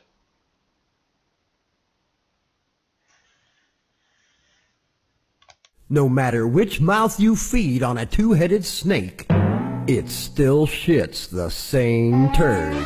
But lucky for you, you have Mox News. More than 10 years. More than 60,000 videos. Mox News has been filtering the nonsense and illuminating the bullshit from your mainstream media. Turn off your TV and turn on to Mox News. For over a decade, documenting the socio-political events that have etched and carved the pathways that define today's modern mess, Mox News has been providing clarity while faithfully bringing you today's relevant stories 100% commercial-free and subscription-free. And just like Lady Liberty vows to remain free. But at this time, we're asking you for your help, your patronage, and your support to keep the lights on and the videos rolling. For less than 17 cents per day, you can become a basic subscriber, knowing that your donation is truly making a difference that will help continue bringing the news stories that make a difference in your life. Turn on to Tune in and drop a couple dimes today by clicking the link below or visiting moxnews.com and show your support at any level. From a single one-time donation or dedicated monthly subscriber, do it now in less than 2 minutes. All donations are safe, securely processed, and verified using PayPal, Visa, MasterCard, American Express, or Discover Card. As always, we're sure you'll find something of interest each and every day. This holiday season, give the gift of Mox. moxnews.com.